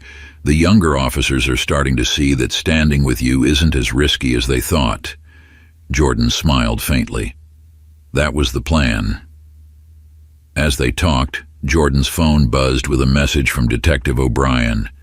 Final review scheduled for next week. We'll update you on findings soon. Jordan showed the message to Sarah, her expression serious. Looks like the union review is coming to a head.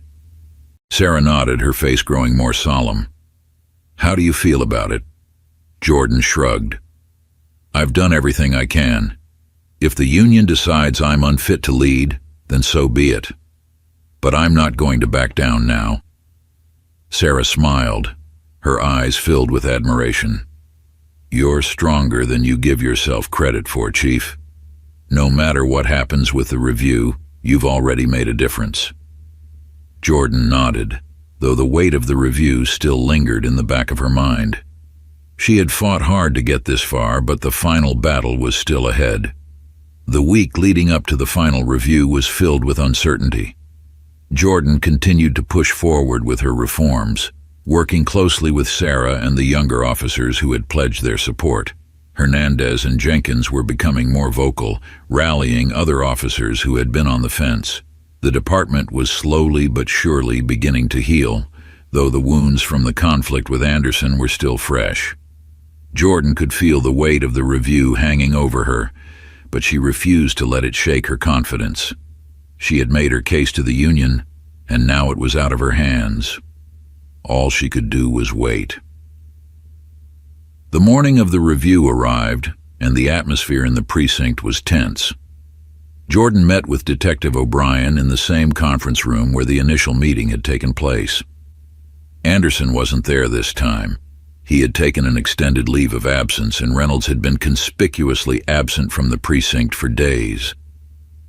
O'Brien sat across from Jordan, his expression serious but not unkind. He had conducted interviews with officers on both sides, reviewed the policies Jordan had implemented, and weighed the complaints filed against her. "Chief Matthews," O'Brien began, flipping through his notes, "we've completed our review of the situation in your department. We've spoken to your officers, reviewed the complaints, and examined the changes you've made." Jordan nodded, her heart pounding in her chest. "This is it." After careful consideration, O'Brien continued, "The union has decided not to pursue further action against you. We've determined that the complaints filed by Captain Anderson and his group were primarily motivated by resistance to change, not legitimate concerns about your leadership." Jordan exhaled in relief, her shoulders relaxing for the first time in days. "However," O'Brien added, "we do recommend that you continue to work on rebuilding trust within the department. There are still some fractures, and it's going to take time for everyone to fully get on board with the changes you're making. But from what we've seen, you're on the right track." Jordan smiled, feeling the weight of the past weeks finally lift from her shoulders. "Thank you, Detective O'Brien. I appreciate the union's support." O'Brien nodded, standing up to shake her hand. "Keep doing what you're doing, Chief. You've got the potential to turn this department around."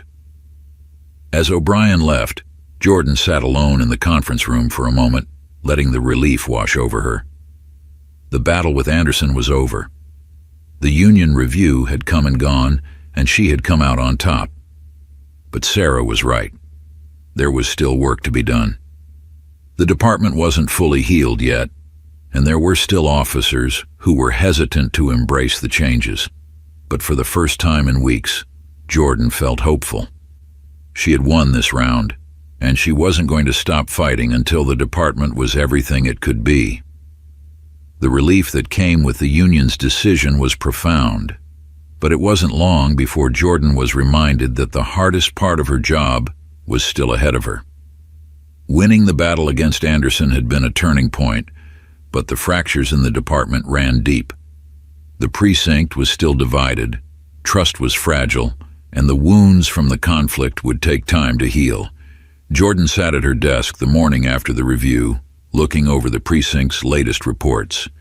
The quiet buzz of the department hummed outside her office, and for the first time in weeks, there was a sense of normalcy. But beneath the surface, Jordan knew the tension remained.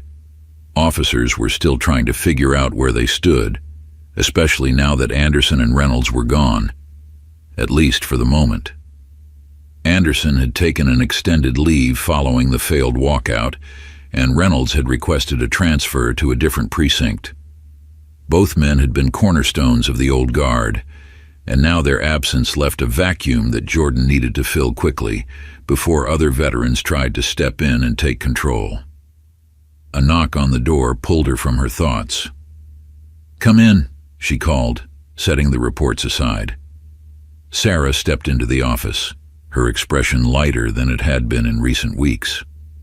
"Thought you could use an update," she said, taking a seat across from Jordan. Jordan nodded, motioning for her to continue. "We've been talking to the younger officers, Hernandez, Jenkins, and a few others, and they're starting to settle in now that Anderson's out of the picture.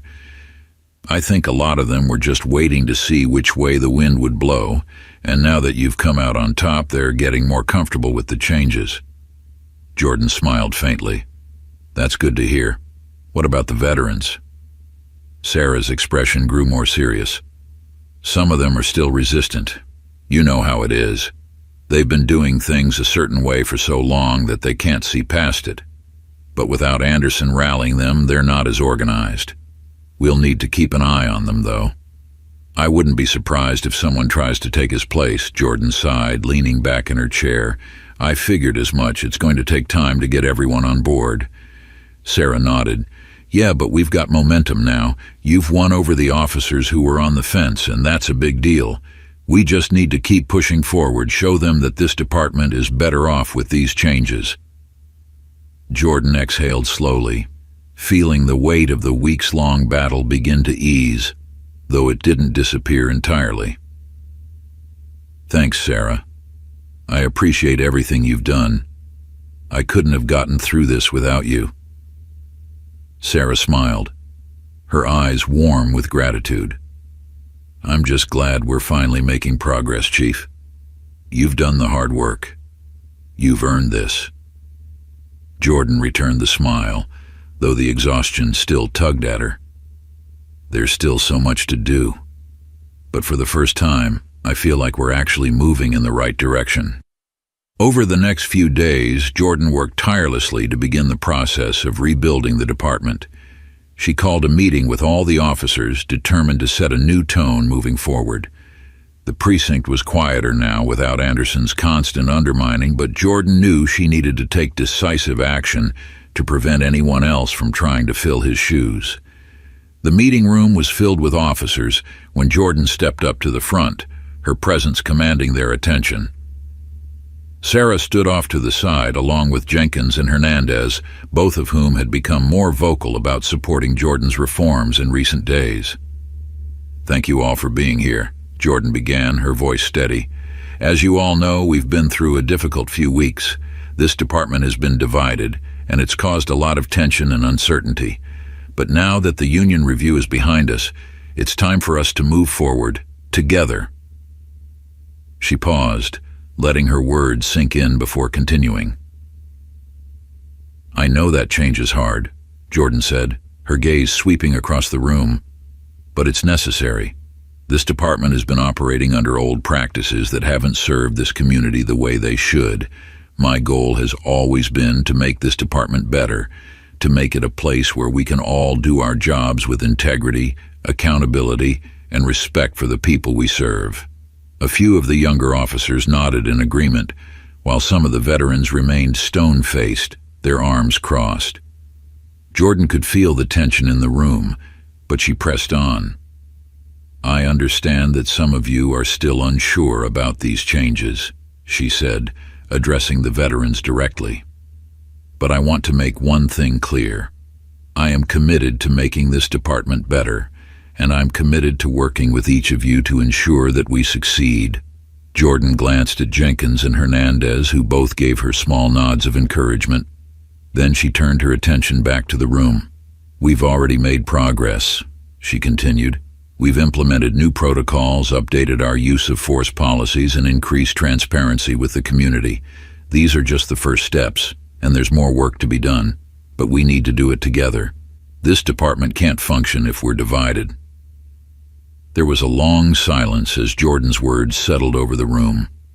She could see the hesitation in some of the officers' eyes, the lingering doubts about whether she could truly lead them. But she also saw hope that things could be better, that the department could move forward from the chaos.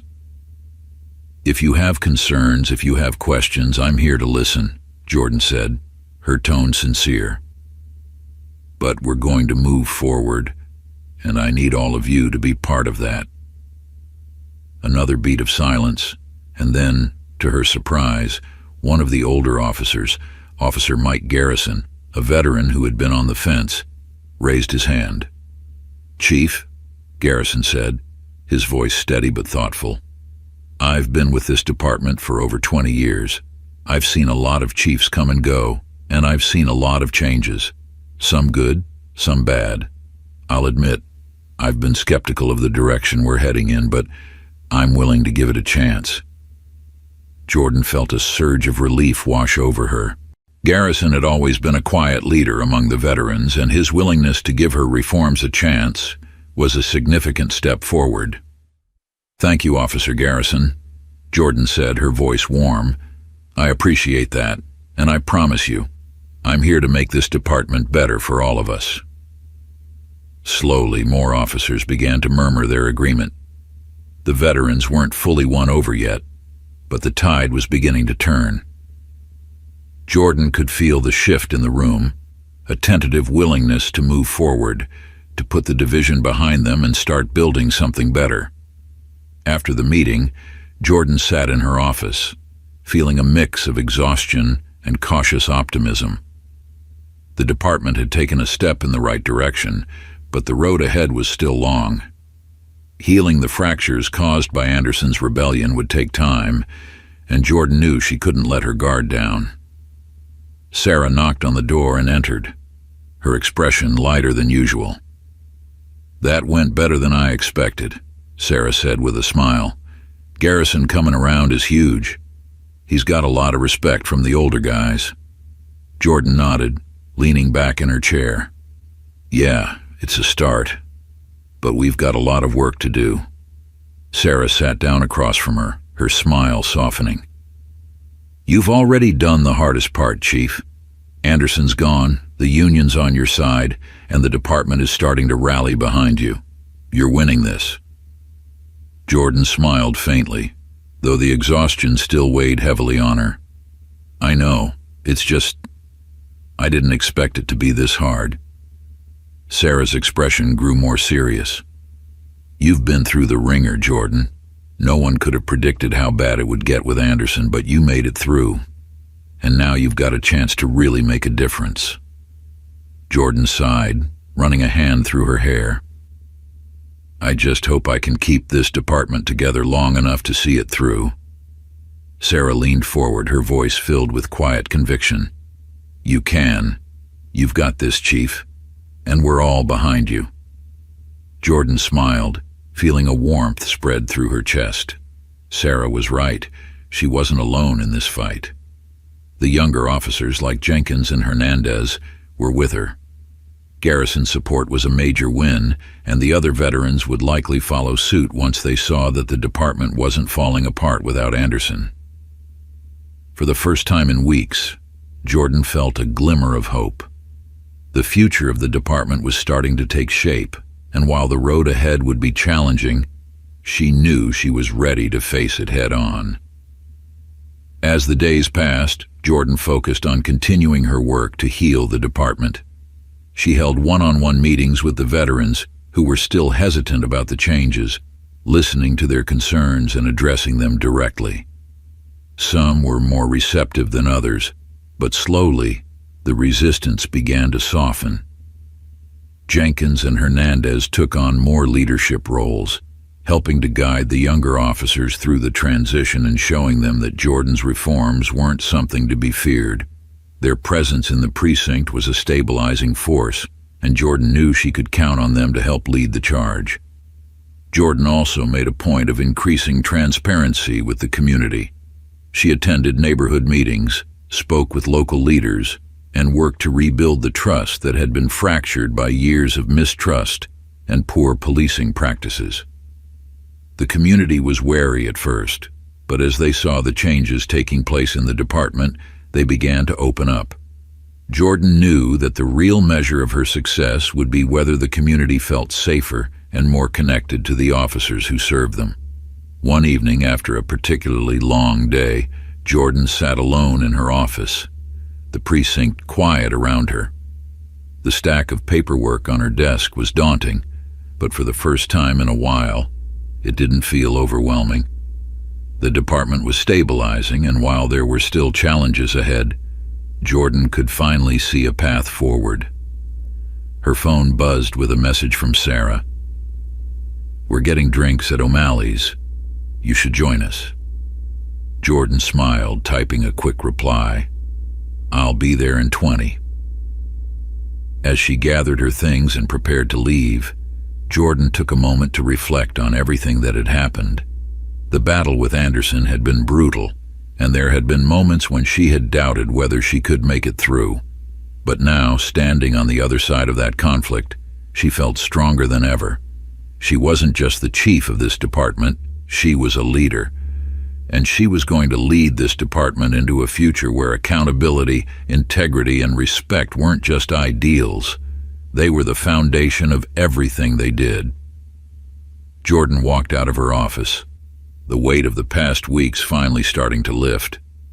The precinct was quiet, the officers either out on patrol or finishing up their shifts. As she stepped out into the cool night air, she felt a sense of peace settle over her. This was just the beginning. Weeks had passed since the Union Review cleared Jordan of any wrongdoing, and the precinct had finally begun to stabilize.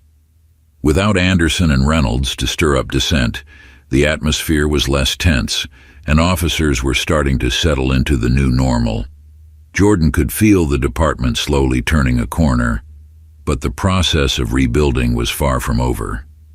Sitting in her office one morning, Jordan looked over the latest reports from her senior officers. Crime rates in Arborville had dropped slightly, but the real victory came from the increased cooperation between the police and the community. Complaints about excessive force were down, and more residents were attending community meetings where Jordan and her officers presented their reforms. She knew this was just the beginning. Her long-term vision for the department was finally starting to take shape, but it would take time for the full transformation to occur. The old ways of thinking and policing couldn't be erased overnight. Jordan was in it for the long haul. A knock at the door pulled her from her thoughts. "Come in," she called. Jenkins stepped into the room, looking more confident than he had in weeks. He had grown into his role as one of Jordan's key allies, taking on leadership among the younger officers and helping bridge the gap between them and the veterans. His loyalty had been tested during the conflict with Anderson, but now it was clear where he stood. "Chief," Jenkins said with a smile, "just wanted to give you a quick update. Patrols in the Southern District are running smoothly. We've got more officers participating in community events, and the response has been positive." Jordan nodded, pleased by the news. "That's good to hear. How's the morale?" Jenkins shrugged. "Better. It's not perfect, but a lot of the guys are starting to come around. Garrison's been talking to some of the older officers, trying to get them on board with the changes." Jordan smiled. Garrison's decision to support her reforms had been a turning point, and his influence over the veterans had proven invaluable in easing the transition. "Garrison's a good man. I'm glad he's on our side." Jenkins hesitated for a moment, then spoke again. "There's something else. Some of the younger officers have been asking about more leadership opportunities.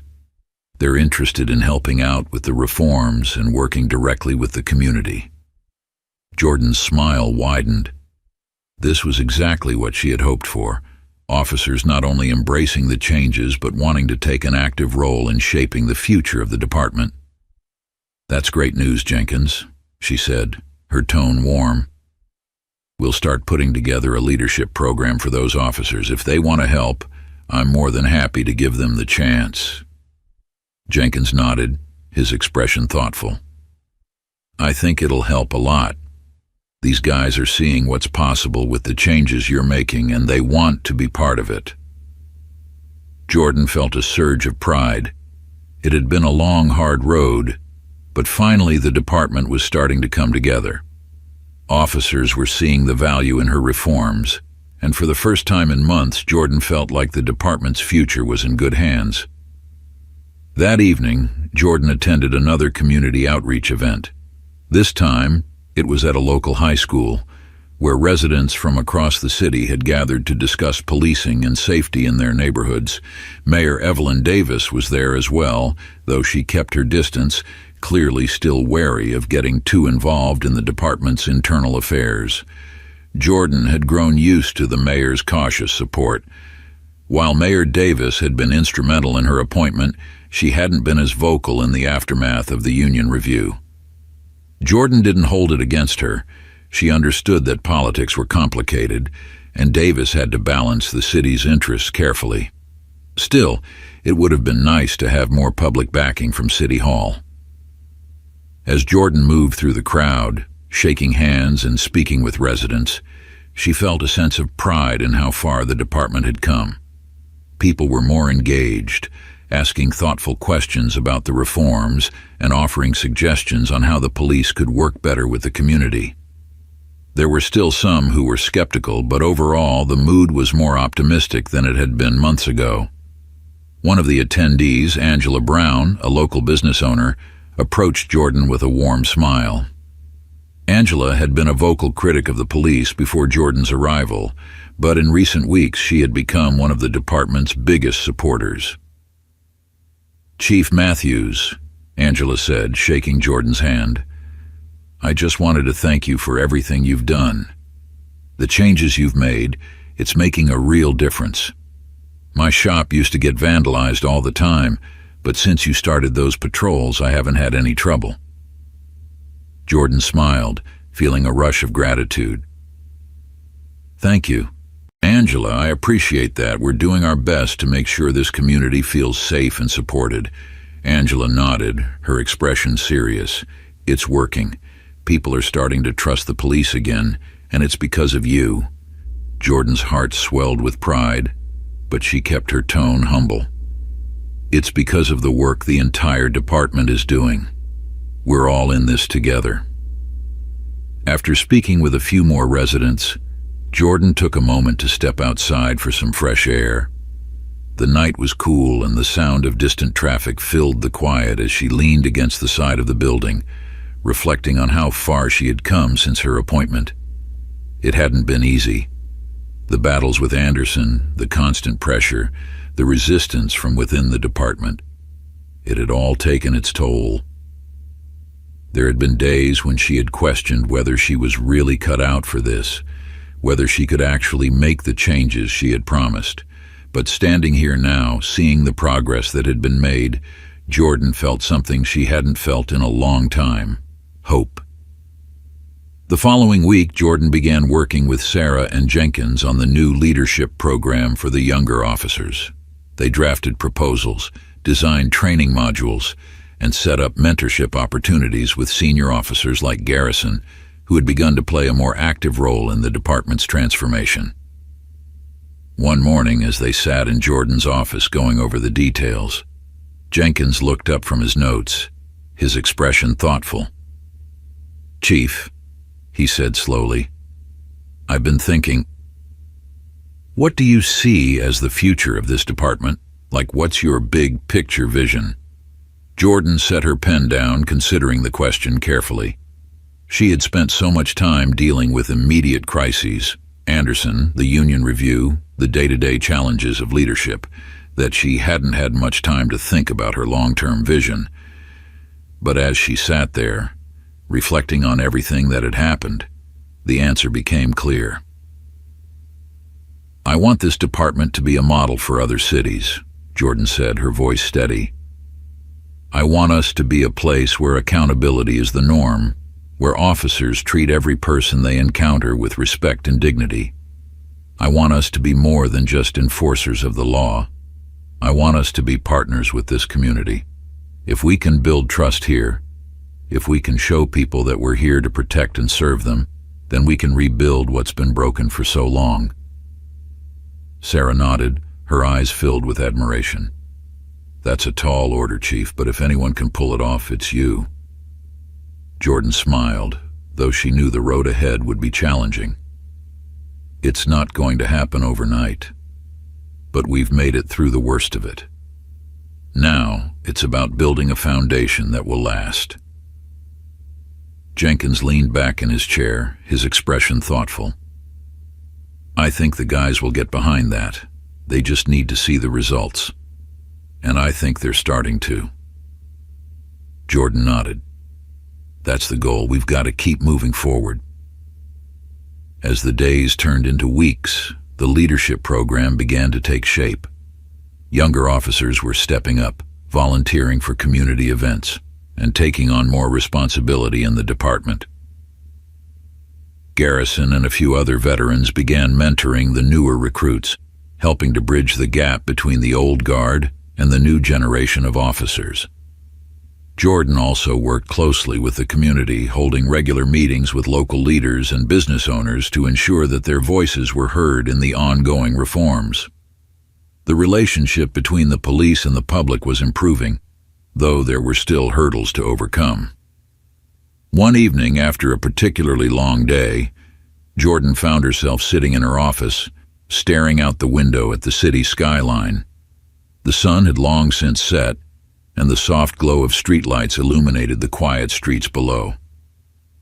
It was moments like this, in the stillness of the night, that Jordan allowed herself to reflect on how far she had come.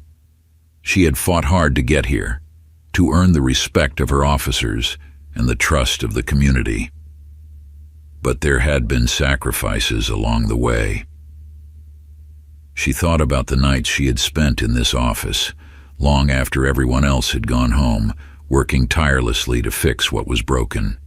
She thought about the moments of doubt, the times when the pressure had felt unbearable, and she had wondered if she was really the right person for the job. But then she thought about the victories, small and large. Winning over Jenkins, gaining Garrison support, seeing the community start to trust the department again. Those were the moments that kept her going, that reminded her why she had fought so hard in the first place. There was still so much to do, but for the first time in months, Jordan felt like she could breathe. A knock at the door startled her, pulling her from her thoughts. "Come in," she called. Sarah stepped inside, a warm smile on her face. "Just checking in before I head out. You okay?" Jordan smiled, though she was clearly exhausted. "Yeah, just thinking." Sarah nodded, understanding. "You've been through a lot, Chief.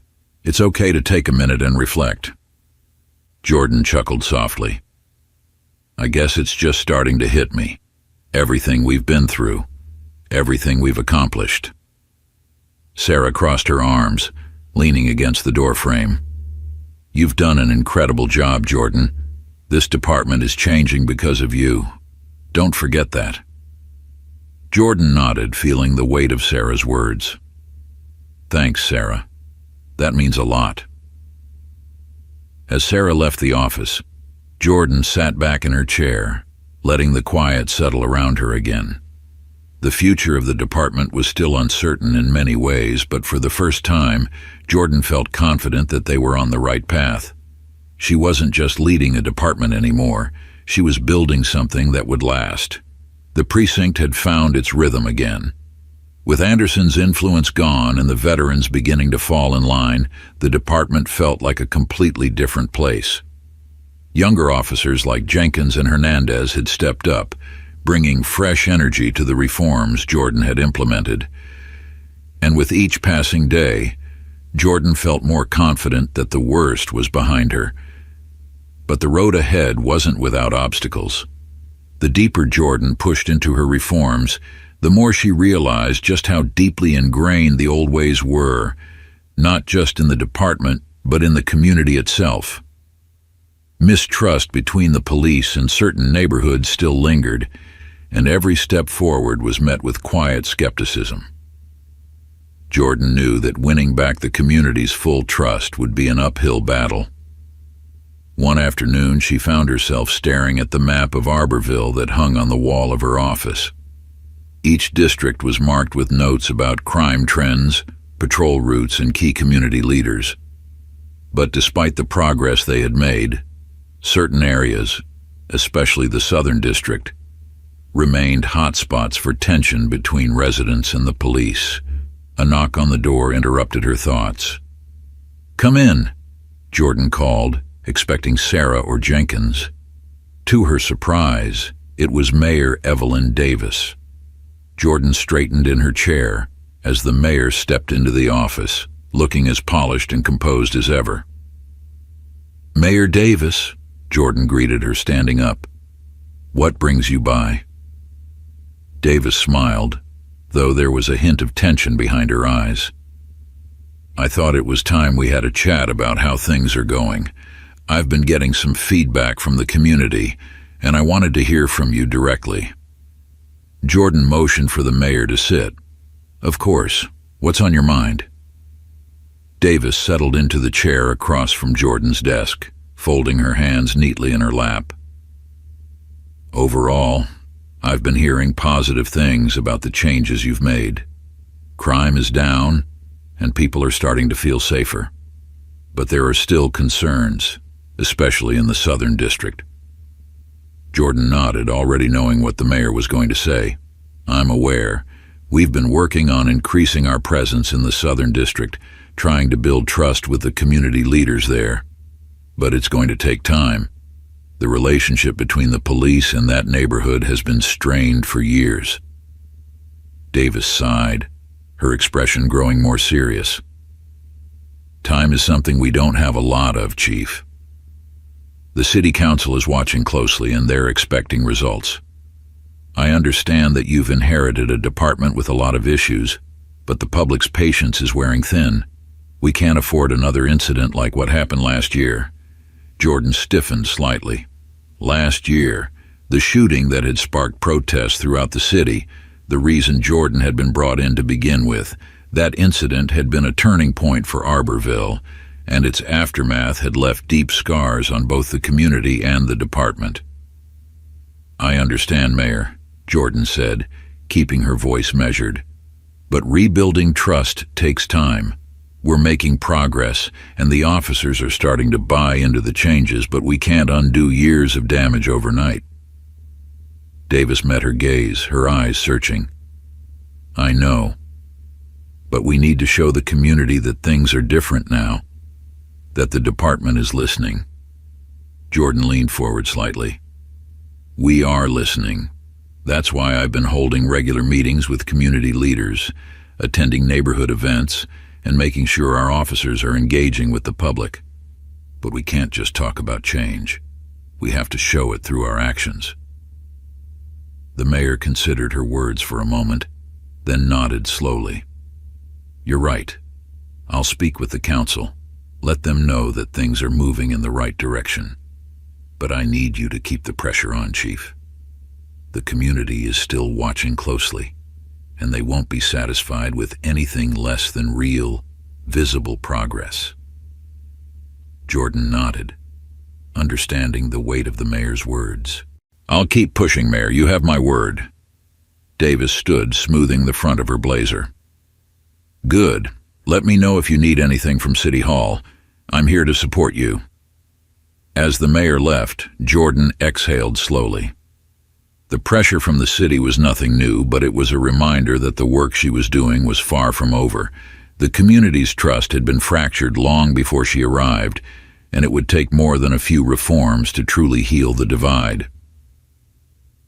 That evening, Jordan sat in her office, staring at the stack of paperwork on her desk, but finding it hard to focus. Her conversation with Mayor Davis weighed heavily on her mind. No matter how much progress she made within the department, the shadow of the past still loomed over her. The community's mistrust, the fear of another incident like the shooting last year, it was all still there, simmering beneath the surface. The knock on her door came again, this time softer. Come in, Jordan said, already expecting Sarah. Sarah stepped inside, her expression one of quiet concern. Hey, Chief, you've been in here all day. Thought I'd check on you. Jordan managed a small smile, though the weariness was clear in her eyes. I'm fine, just a lot on my mind. Sarah sat down across from her, folding her arms. Yeah, I heard the mayor stop by. That can't have been fun. Jordan sighed, leaning back in her chair. She's worried. The city council is watching, and the Southern District is still a problem. No matter what we do, it feels like it's never enough. Sarah nodded sympathetically. It's not going to happen overnight, Jordan. You know that. You're doing everything you can. I know, Jordan said quietly, but the community is still afraid. They don't trust us, not fully. And I can't blame them. I've been here for months, and it feels like we're barely scratching the surface. Sarah gave her a reassuring smile. You've already made more progress than most people could in this situation. Anderson's gone, the veterans are starting to come around, and the younger officers are stepping up. That's huge. Jordan nodded, though the weight of the mayor's words still lingered. It's just, I can't shake the feeling that we're one incident away from everything falling apart again. One wrong move, one bad call, and we could lose all the progress we've made. Sarah's expression softened. That's the job, Jordan. There's always that risk. But you can't carry that weight alone. You've got people in this department who believe in you. Myself, Jenkins, Hernandez, Garrison, we're all in this together. Jordan smiled faintly, grateful for Sarah's support. Thanks, Sarah. I don't know what I'd do without you. Sarah grinned. Well, you're stuck with me, so no worries there. The next day, Jordan held another leadership meeting with her senior officers, Sarah, Jenkins, Hernandez, and Garrison. They gathered in the briefing room to discuss the next steps in the department's reforms and how to address the ongoing tension in the Southern District. Chief, we've been getting a lot of good feedback from the community, Jenkins said as they reviewed the latest reports. But the Southern District is still tense. There's a lot of mistrust there, and it's going to take more than just patrols to fix it. Jordan nodded, leaning over the table to look at the district map.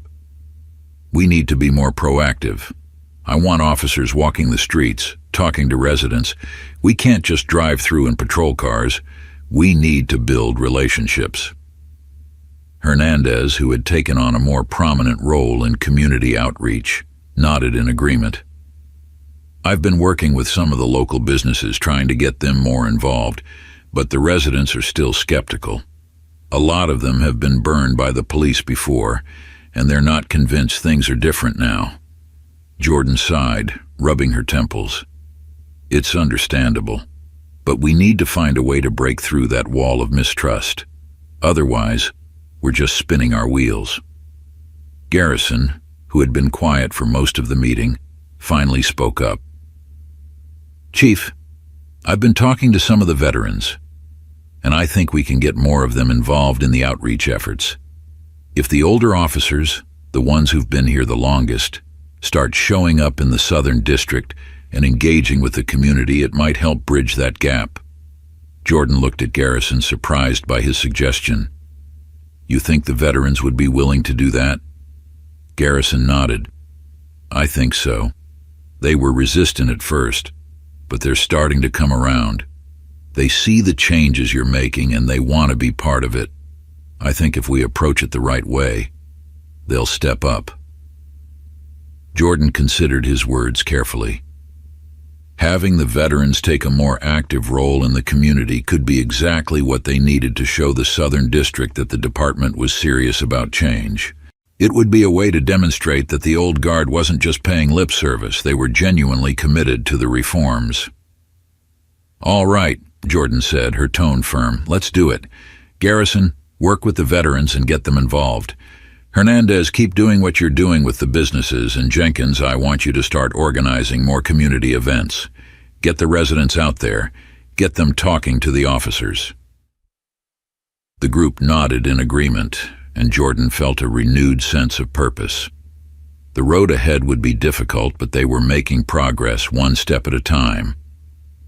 Later that week, Jordan joined Garrison and a group of veterans as they walked the streets of the Southern District, stopping to talk with residents and business owners.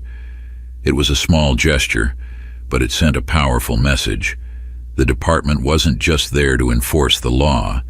They were there to build relationships, to rebuild trust.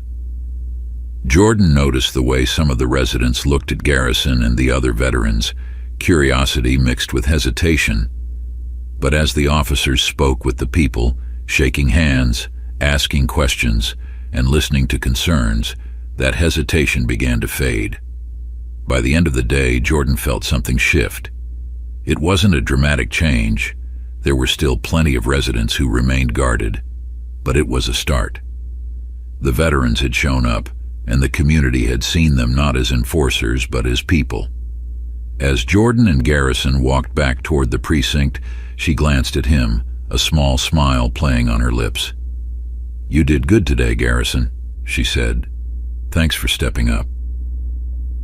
Garrison smiled back, his face lined with years of experience but softened by the day's events. "Just doing my part, Chief. I've been with this department a long time, and I've seen what happens when we forget that we're supposed to be part of the community. I'm not going to let that happen again." Jordan nodded, feeling a sense of camaraderie with the veteran officer.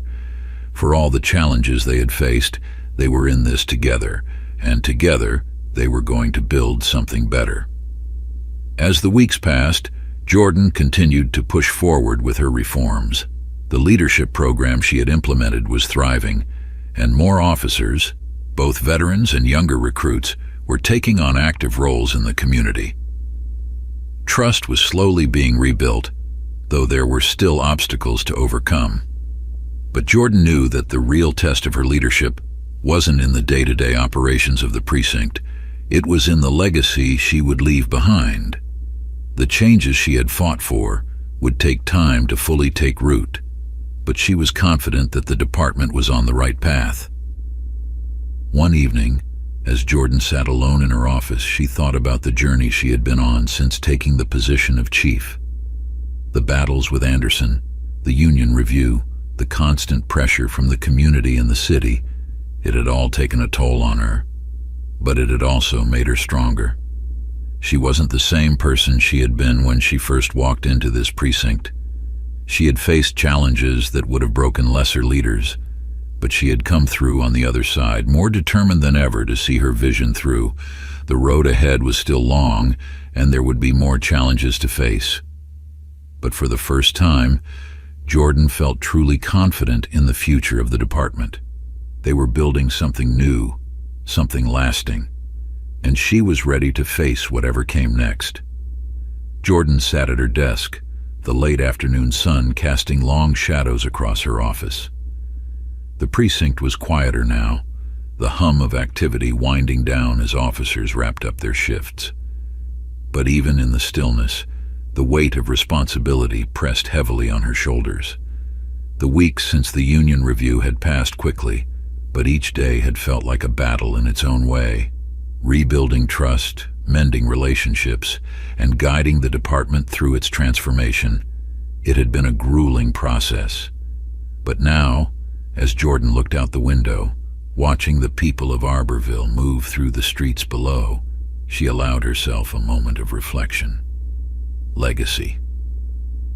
It was a word she hadn't thought much about when she first took the job as chief. Back then, her focus had been on survival, on proving that she could handle the pressures of leadership, on facing down the resistance from within the department. But now, as the dust from those battles began to settle, Jordan realized that she was no longer just fighting to maintain control. She was building something bigger than herself. The precinct had changed under her leadership. It wasn't perfect. There were still tensions, still challenges, but the shift was undeniable. Officers were starting to see their role differently, embracing the idea that policing wasn't just about enforcement. It was about serving the community, and the community, in turn, was starting to trust the department again, though that trust was fragile and hard-won. Jordan knew that what they had built was just the beginning. The foundation had been laid, but it would take years, decades even, to fully realize the vision she had for the department, and she wouldn't always be there to guide it. Others would have to carry on the work she had started. A knock at the door interrupted her thoughts. "Come in," Jordan called. It was Sarah, her expression as warm as always. She had become Jordan's right hand, a constant source of support through the darkest moments of her tenure as chief. Jordan didn't know where she would be without her. "Got a minute?" Sarah asked, stepping into the office. Jordan nodded, motioning for her to sit. "Always. What's on your mind?" Sarah sat down, her face thoughtful. "I've been thinking a lot about where we are, where the department is, I mean. We've come a long way, but there's still a lot of work to do." Jordan smiled faintly. There always is. This kind of change doesn't happen overnight. Sarah nodded in agreement, but there was something deeper behind her words. I know, but I've also been thinking about you, Jordan, about how much you've given to this department. Jordan's smile faltered slightly. She could sense where this conversation was heading, and while she appreciated Sarah's concern, she wasn't sure she was ready to confront it just yet. I'm fine, Jordan said, though her voice lacked its usual conviction. I'm just focused on making sure the department is in a good place. Sarah gave her a knowing look. You've been carrying this department on your back for months, Jordan. You faced down Anderson, the union, and half the veterans in the precinct. You've done an incredible job, but it's okay to take a step back and think about yourself too. Jordan leaned back in her chair, staring up at the ceiling. She knew Sarah was right. The weight of leadership had taken its toll on her, and though she had pushed through, the exhaustion was becoming harder to ignore. The long nights, the constant pressure, the personal sacrifices. There had been moments when Jordan had wondered if she was losing herself in the fight to keep the department together, but now, with the hardest battles behind her, Jordan felt a quiet sense of pride. She had made it through, and the department was better for it. Still, she couldn't deny that the journey had cost her. I just want to make sure that when I leave this place, it's in good hands, Jordan said quietly. I want to know that the work we've done won't disappear when I'm gone.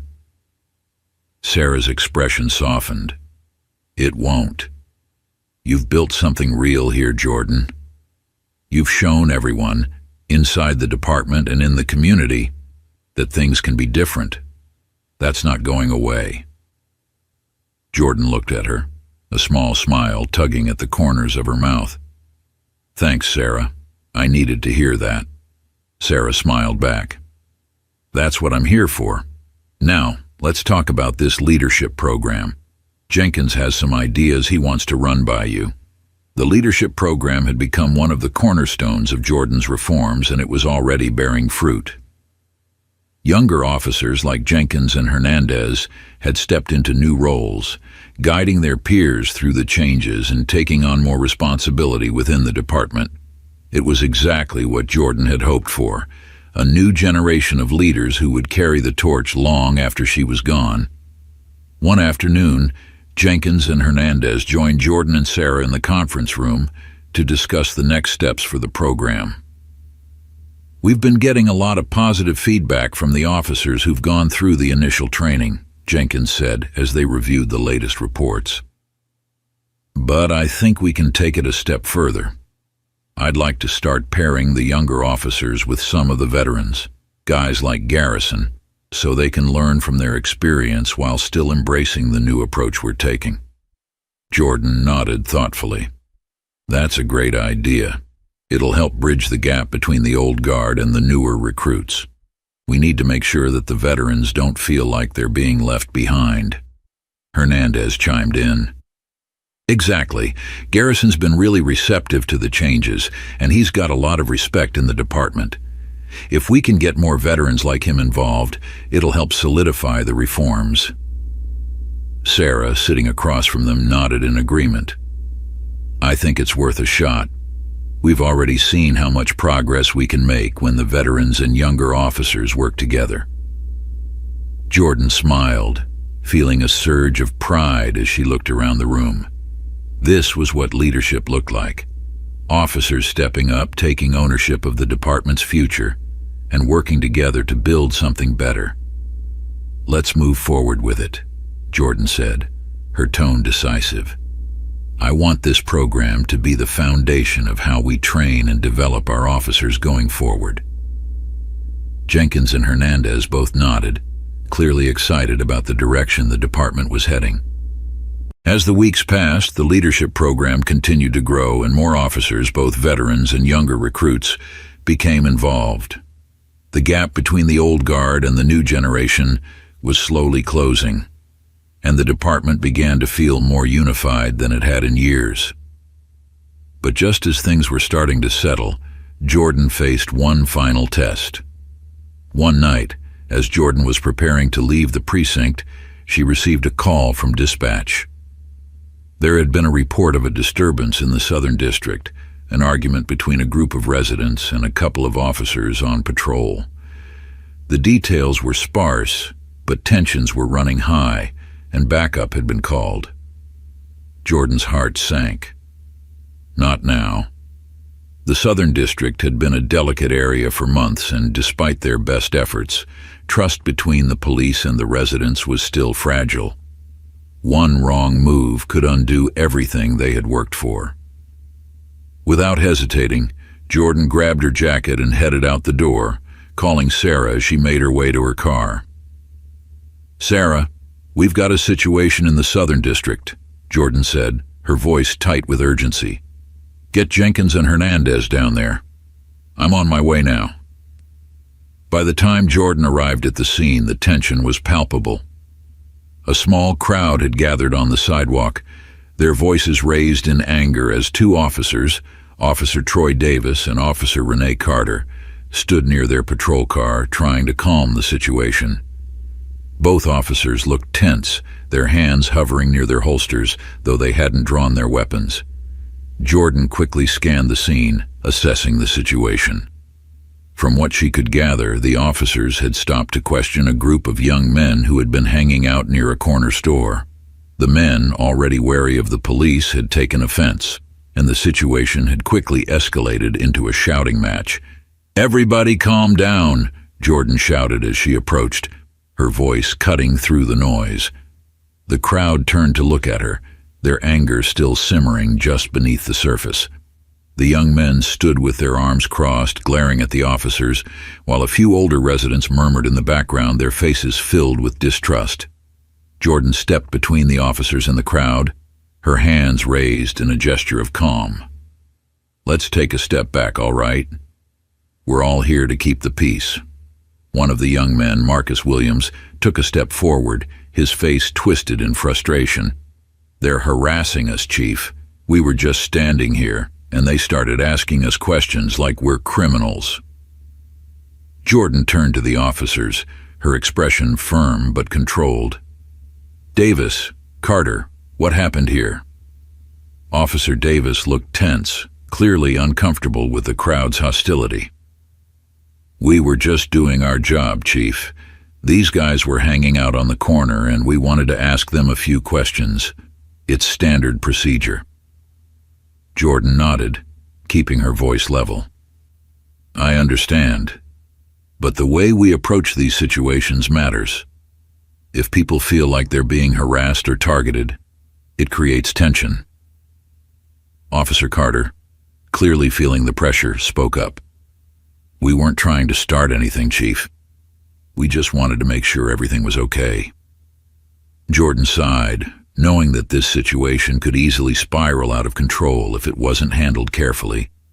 She turned back to Marcus, her tone calm but authoritative.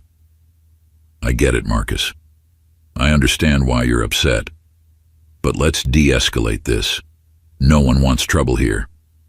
Marcus hesitated, his anger still simmering. But after a moment, he nodded, stepping back slightly. The crowd, sensing that the situation was calming down, began to disperse. Jordan exhaled in relief, turning back to Davis and Carter. "I want you two to head back to the precinct. We'll debrief later." As the officers left, Jordan stayed behind for a few moments, speaking with Marcus and a few of the other residents who had gathered. She listened to their concerns, assuring them that the department was committed to doing better. When she finally returned to the precinct, exhausted but relieved, she found Sarah waiting for her in the parking lot. "How'd it go?" Sarah asked, her brow furrowed with concern. Jordan sighed, running a hand through her hair. "Could have been worse. We managed to de-escalate it, but it was close. The trust just isn't there yet." Sarah nodded, her expression thoughtful. "It'll take time, Jordan, but you handled it." Jordan smiled faintly, though the weight of the night still lingered. "I hope so." Later that night, as Jordan sat in her office, she reflected on everything that had happened. The final test had come, not in the form of a major scandal or a catastrophic incident, but in the quiet tension between the police and the community they were supposed to serve. It was a reminder that the work was never truly done.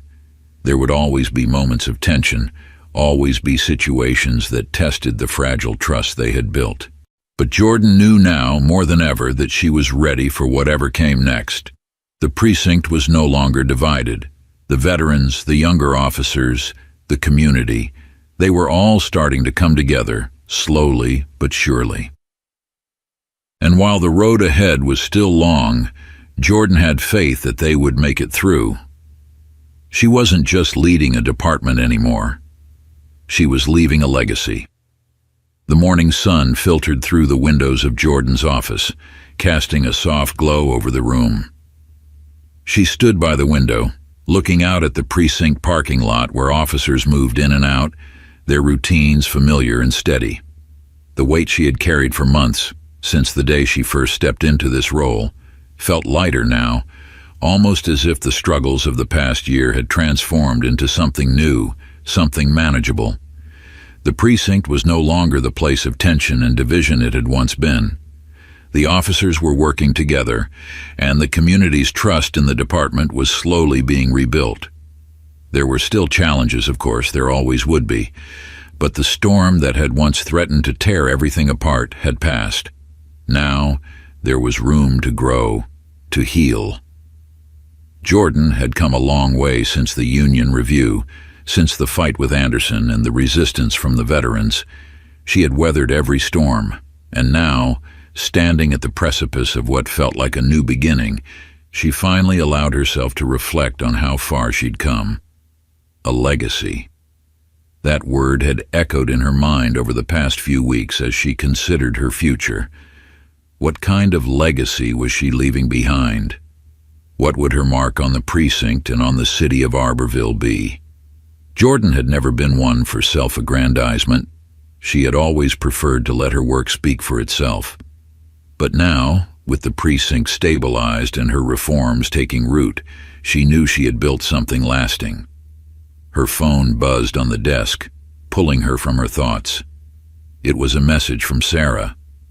Meeting in 15? Jenkins has some updates on the leadership program. Jordan smiled, typing a quick reply. Be there soon. As she grabbed her notebook and headed to the conference room, Jordan felt a sense of calm that had eluded her for so long. The department was no longer teetering on the edge of chaos. The officers were starting to trust her leadership, and the younger recruits were stepping up in ways she had only dreamed of when she first arrived. When Jordan entered the conference room, Sarah, Jenkins, and Hernandez were already there, going over the latest details of the leadership program they had been developing together. The program had become a cornerstone of the department's transformation, mentoring younger officers, fostering collaboration between the veterans and the new generation, and instilling a sense of responsibility and accountability in everyone. "Morning, Chief," Jenkins said with a grin as Jordan sat down. "We've got some good news. The first batch of officers has completed the leadership training, and we've already seen a noticeable improvement in how they're handling community outreach. The veterans who've been mentoring them, especially Garrison, are really stepping up." Jordan nodded, her heart swelling with pride. Garrison had been one of the toughest to win over, but now he was leading by example, helping to bridge the gap between the old and the new. "That's great to hear," Jordan said. "We've made a lot of progress, but we need to keep pushing. The community is watching us closely, and we can't afford to slow down now." Sarah leaned forward, her eyes filled with determination. "We won't. The officers are seeing the results of the changes we've made, and it's motivating them. They're starting to understand that this isn't just about doing their jobs, it's about being part of something bigger." Hernandez nodded in agreement. "The Southern District is still a challenge, but we've made real inroads. Residents are engaging with us more, and the tension isn't as high as it used to be. We're starting to break through that wall of mistrust." Jordan smiled, feeling the weight of their words. This was the future she had envisioned, a department where officers weren't just enforcers of the law, but partners with the community. And now that future was becoming a reality. After the meeting, Jordan returned to her office, her mind buzzing with ideas for how to continue building on their progress. But as she sat down at her desk, she found herself pausing, her thoughts drifting to what was next for her personally. She had accomplished so much in the time she'd been here, more than she had thought possible when she first walked through the doors of the precinct. But she couldn't ignore the fact that the journey had taken its toll. The constant pressure, the endless battles, the long nights spent trying to keep the department from falling apart. It had been exhausting. And while Jordan had always thrived under pressure, she was beginning to wonder if it was time to think about what came next. Her phone buzzed again, this time with a message from Mayor Davis. "Can we meet later today? I have something I'd like to discuss." Jordan's brow furrowed as she read the message. The mayor hadn't been in contact much since their last conversation about the Southern District, and the tone of the message was cryptic. Still, Jordan knew she couldn't ignore it. Whatever the mayor wanted to discuss, it had to be important. Later that afternoon, Jordan made her way to City Hall, her mind running through possible scenarios of what the mayor might want to talk about.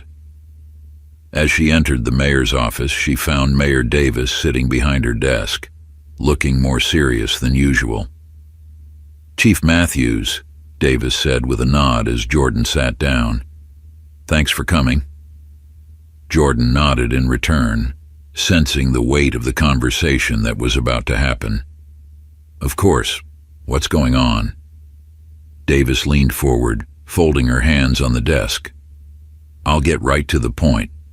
The city council has been keeping a close eye on the progress you've made with the department, and I have to say they're impressed. You've turned things around in ways that a lot of people didn't think were possible." Jordan felt a flicker of pride, but kept her expression neutral. "I've had a lot of help. The officers are the ones who've really stepped up." Davis smiled faintly. "Don't sell yourself short. You've been the driving force behind these changes, and the council knows that. Which brings me to why I asked you here today."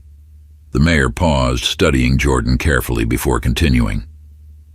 "We want to promote you, Jordan. We've been discussing the possibility of creating a new position, something beyond just overseeing one precinct. You'd be in charge of overseeing multiple departments across the city, implementing the reforms you've put in place here on a larger scale." Jordan's eyes widened slightly.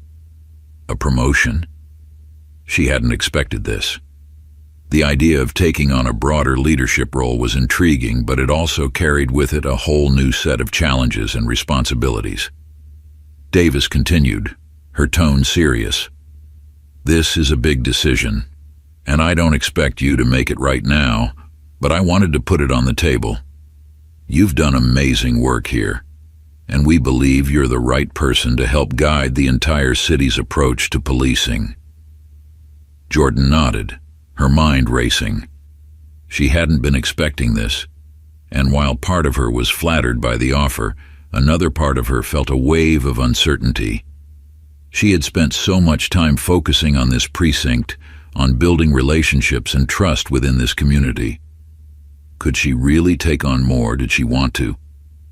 "I'll need some time to think about it," Jordan said, her voice measured. Davis smiled.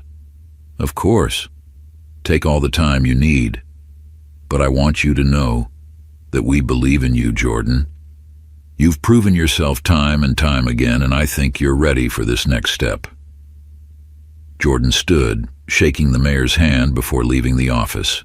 As she made her way back to her car, her thoughts were a whirlwind of possibilities. This promotion could be an incredible opportunity to make an even bigger impact, but it also came with its own set of sacrifices. Could she handle the increased pressure? Was she ready to take on even more responsibility? The next few days were filled with quiet reflection as Jordan considered the mayor's offer. She hadn't mentioned it to anyone yet, not even Sarah. because she needed time to sort through her own feelings about the possibility of leaving the precinct behind. One evening after the precinct had emptied out for the night, Jordan sat alone in her office, staring at the city lights beyond the window. The soft hum of the city was the only sound that filled the silence, and Jordan allowed herself to finally confront the question she had been avoiding. Was it time to move on? She had given everything to this department, her energy, her passion, her heart. And while she was proud of the progress they had made, there was a part of her that wondered if she had more to offer, if her work here was truly finished. Her phone buzzed on the desk, pulling her from her thoughts. It was a message from Sarah. "Want to grab a drink? You've been quiet lately, and I think you could use a break." Jordan smiled faintly, typing a quick reply. "Sure. Meet you at O'Malley's in 20. As she grabbed her jacket and headed out the door, Jordan felt a sense of calm settle over her. She didn't have all the answers yet, but for the first time in a long while, she felt like she had the space to breathe. At O'Malley's, Jordan and Sarah sat at the bar, nursing drinks and catching up after what had been a whirlwind few weeks. The bar was a favorite spot for the precinct's officers, and it was a place where they could unwind and let their guard down. "So," Sarah said, taking a sip of her beer, "you've been kind of quiet lately. Something on your mind?" Jordan chuckled softly. "You could say that." Sarah raised an eyebrow. "Care to share?" Jordan sighed, leaning back in her chair. "I had a meeting with Mayor Davis a few days ago. She offered me a promotion, something that would involve overseeing multiple departments across the city." Sarah's eyes widened. "Wow, that's huge." "Yeah," Jordan said quietly. "It is, and I don't know if I want it." Sarah studied her for a moment, her expression thoughtful. "Why not?" "It sounds like an incredible opportunity.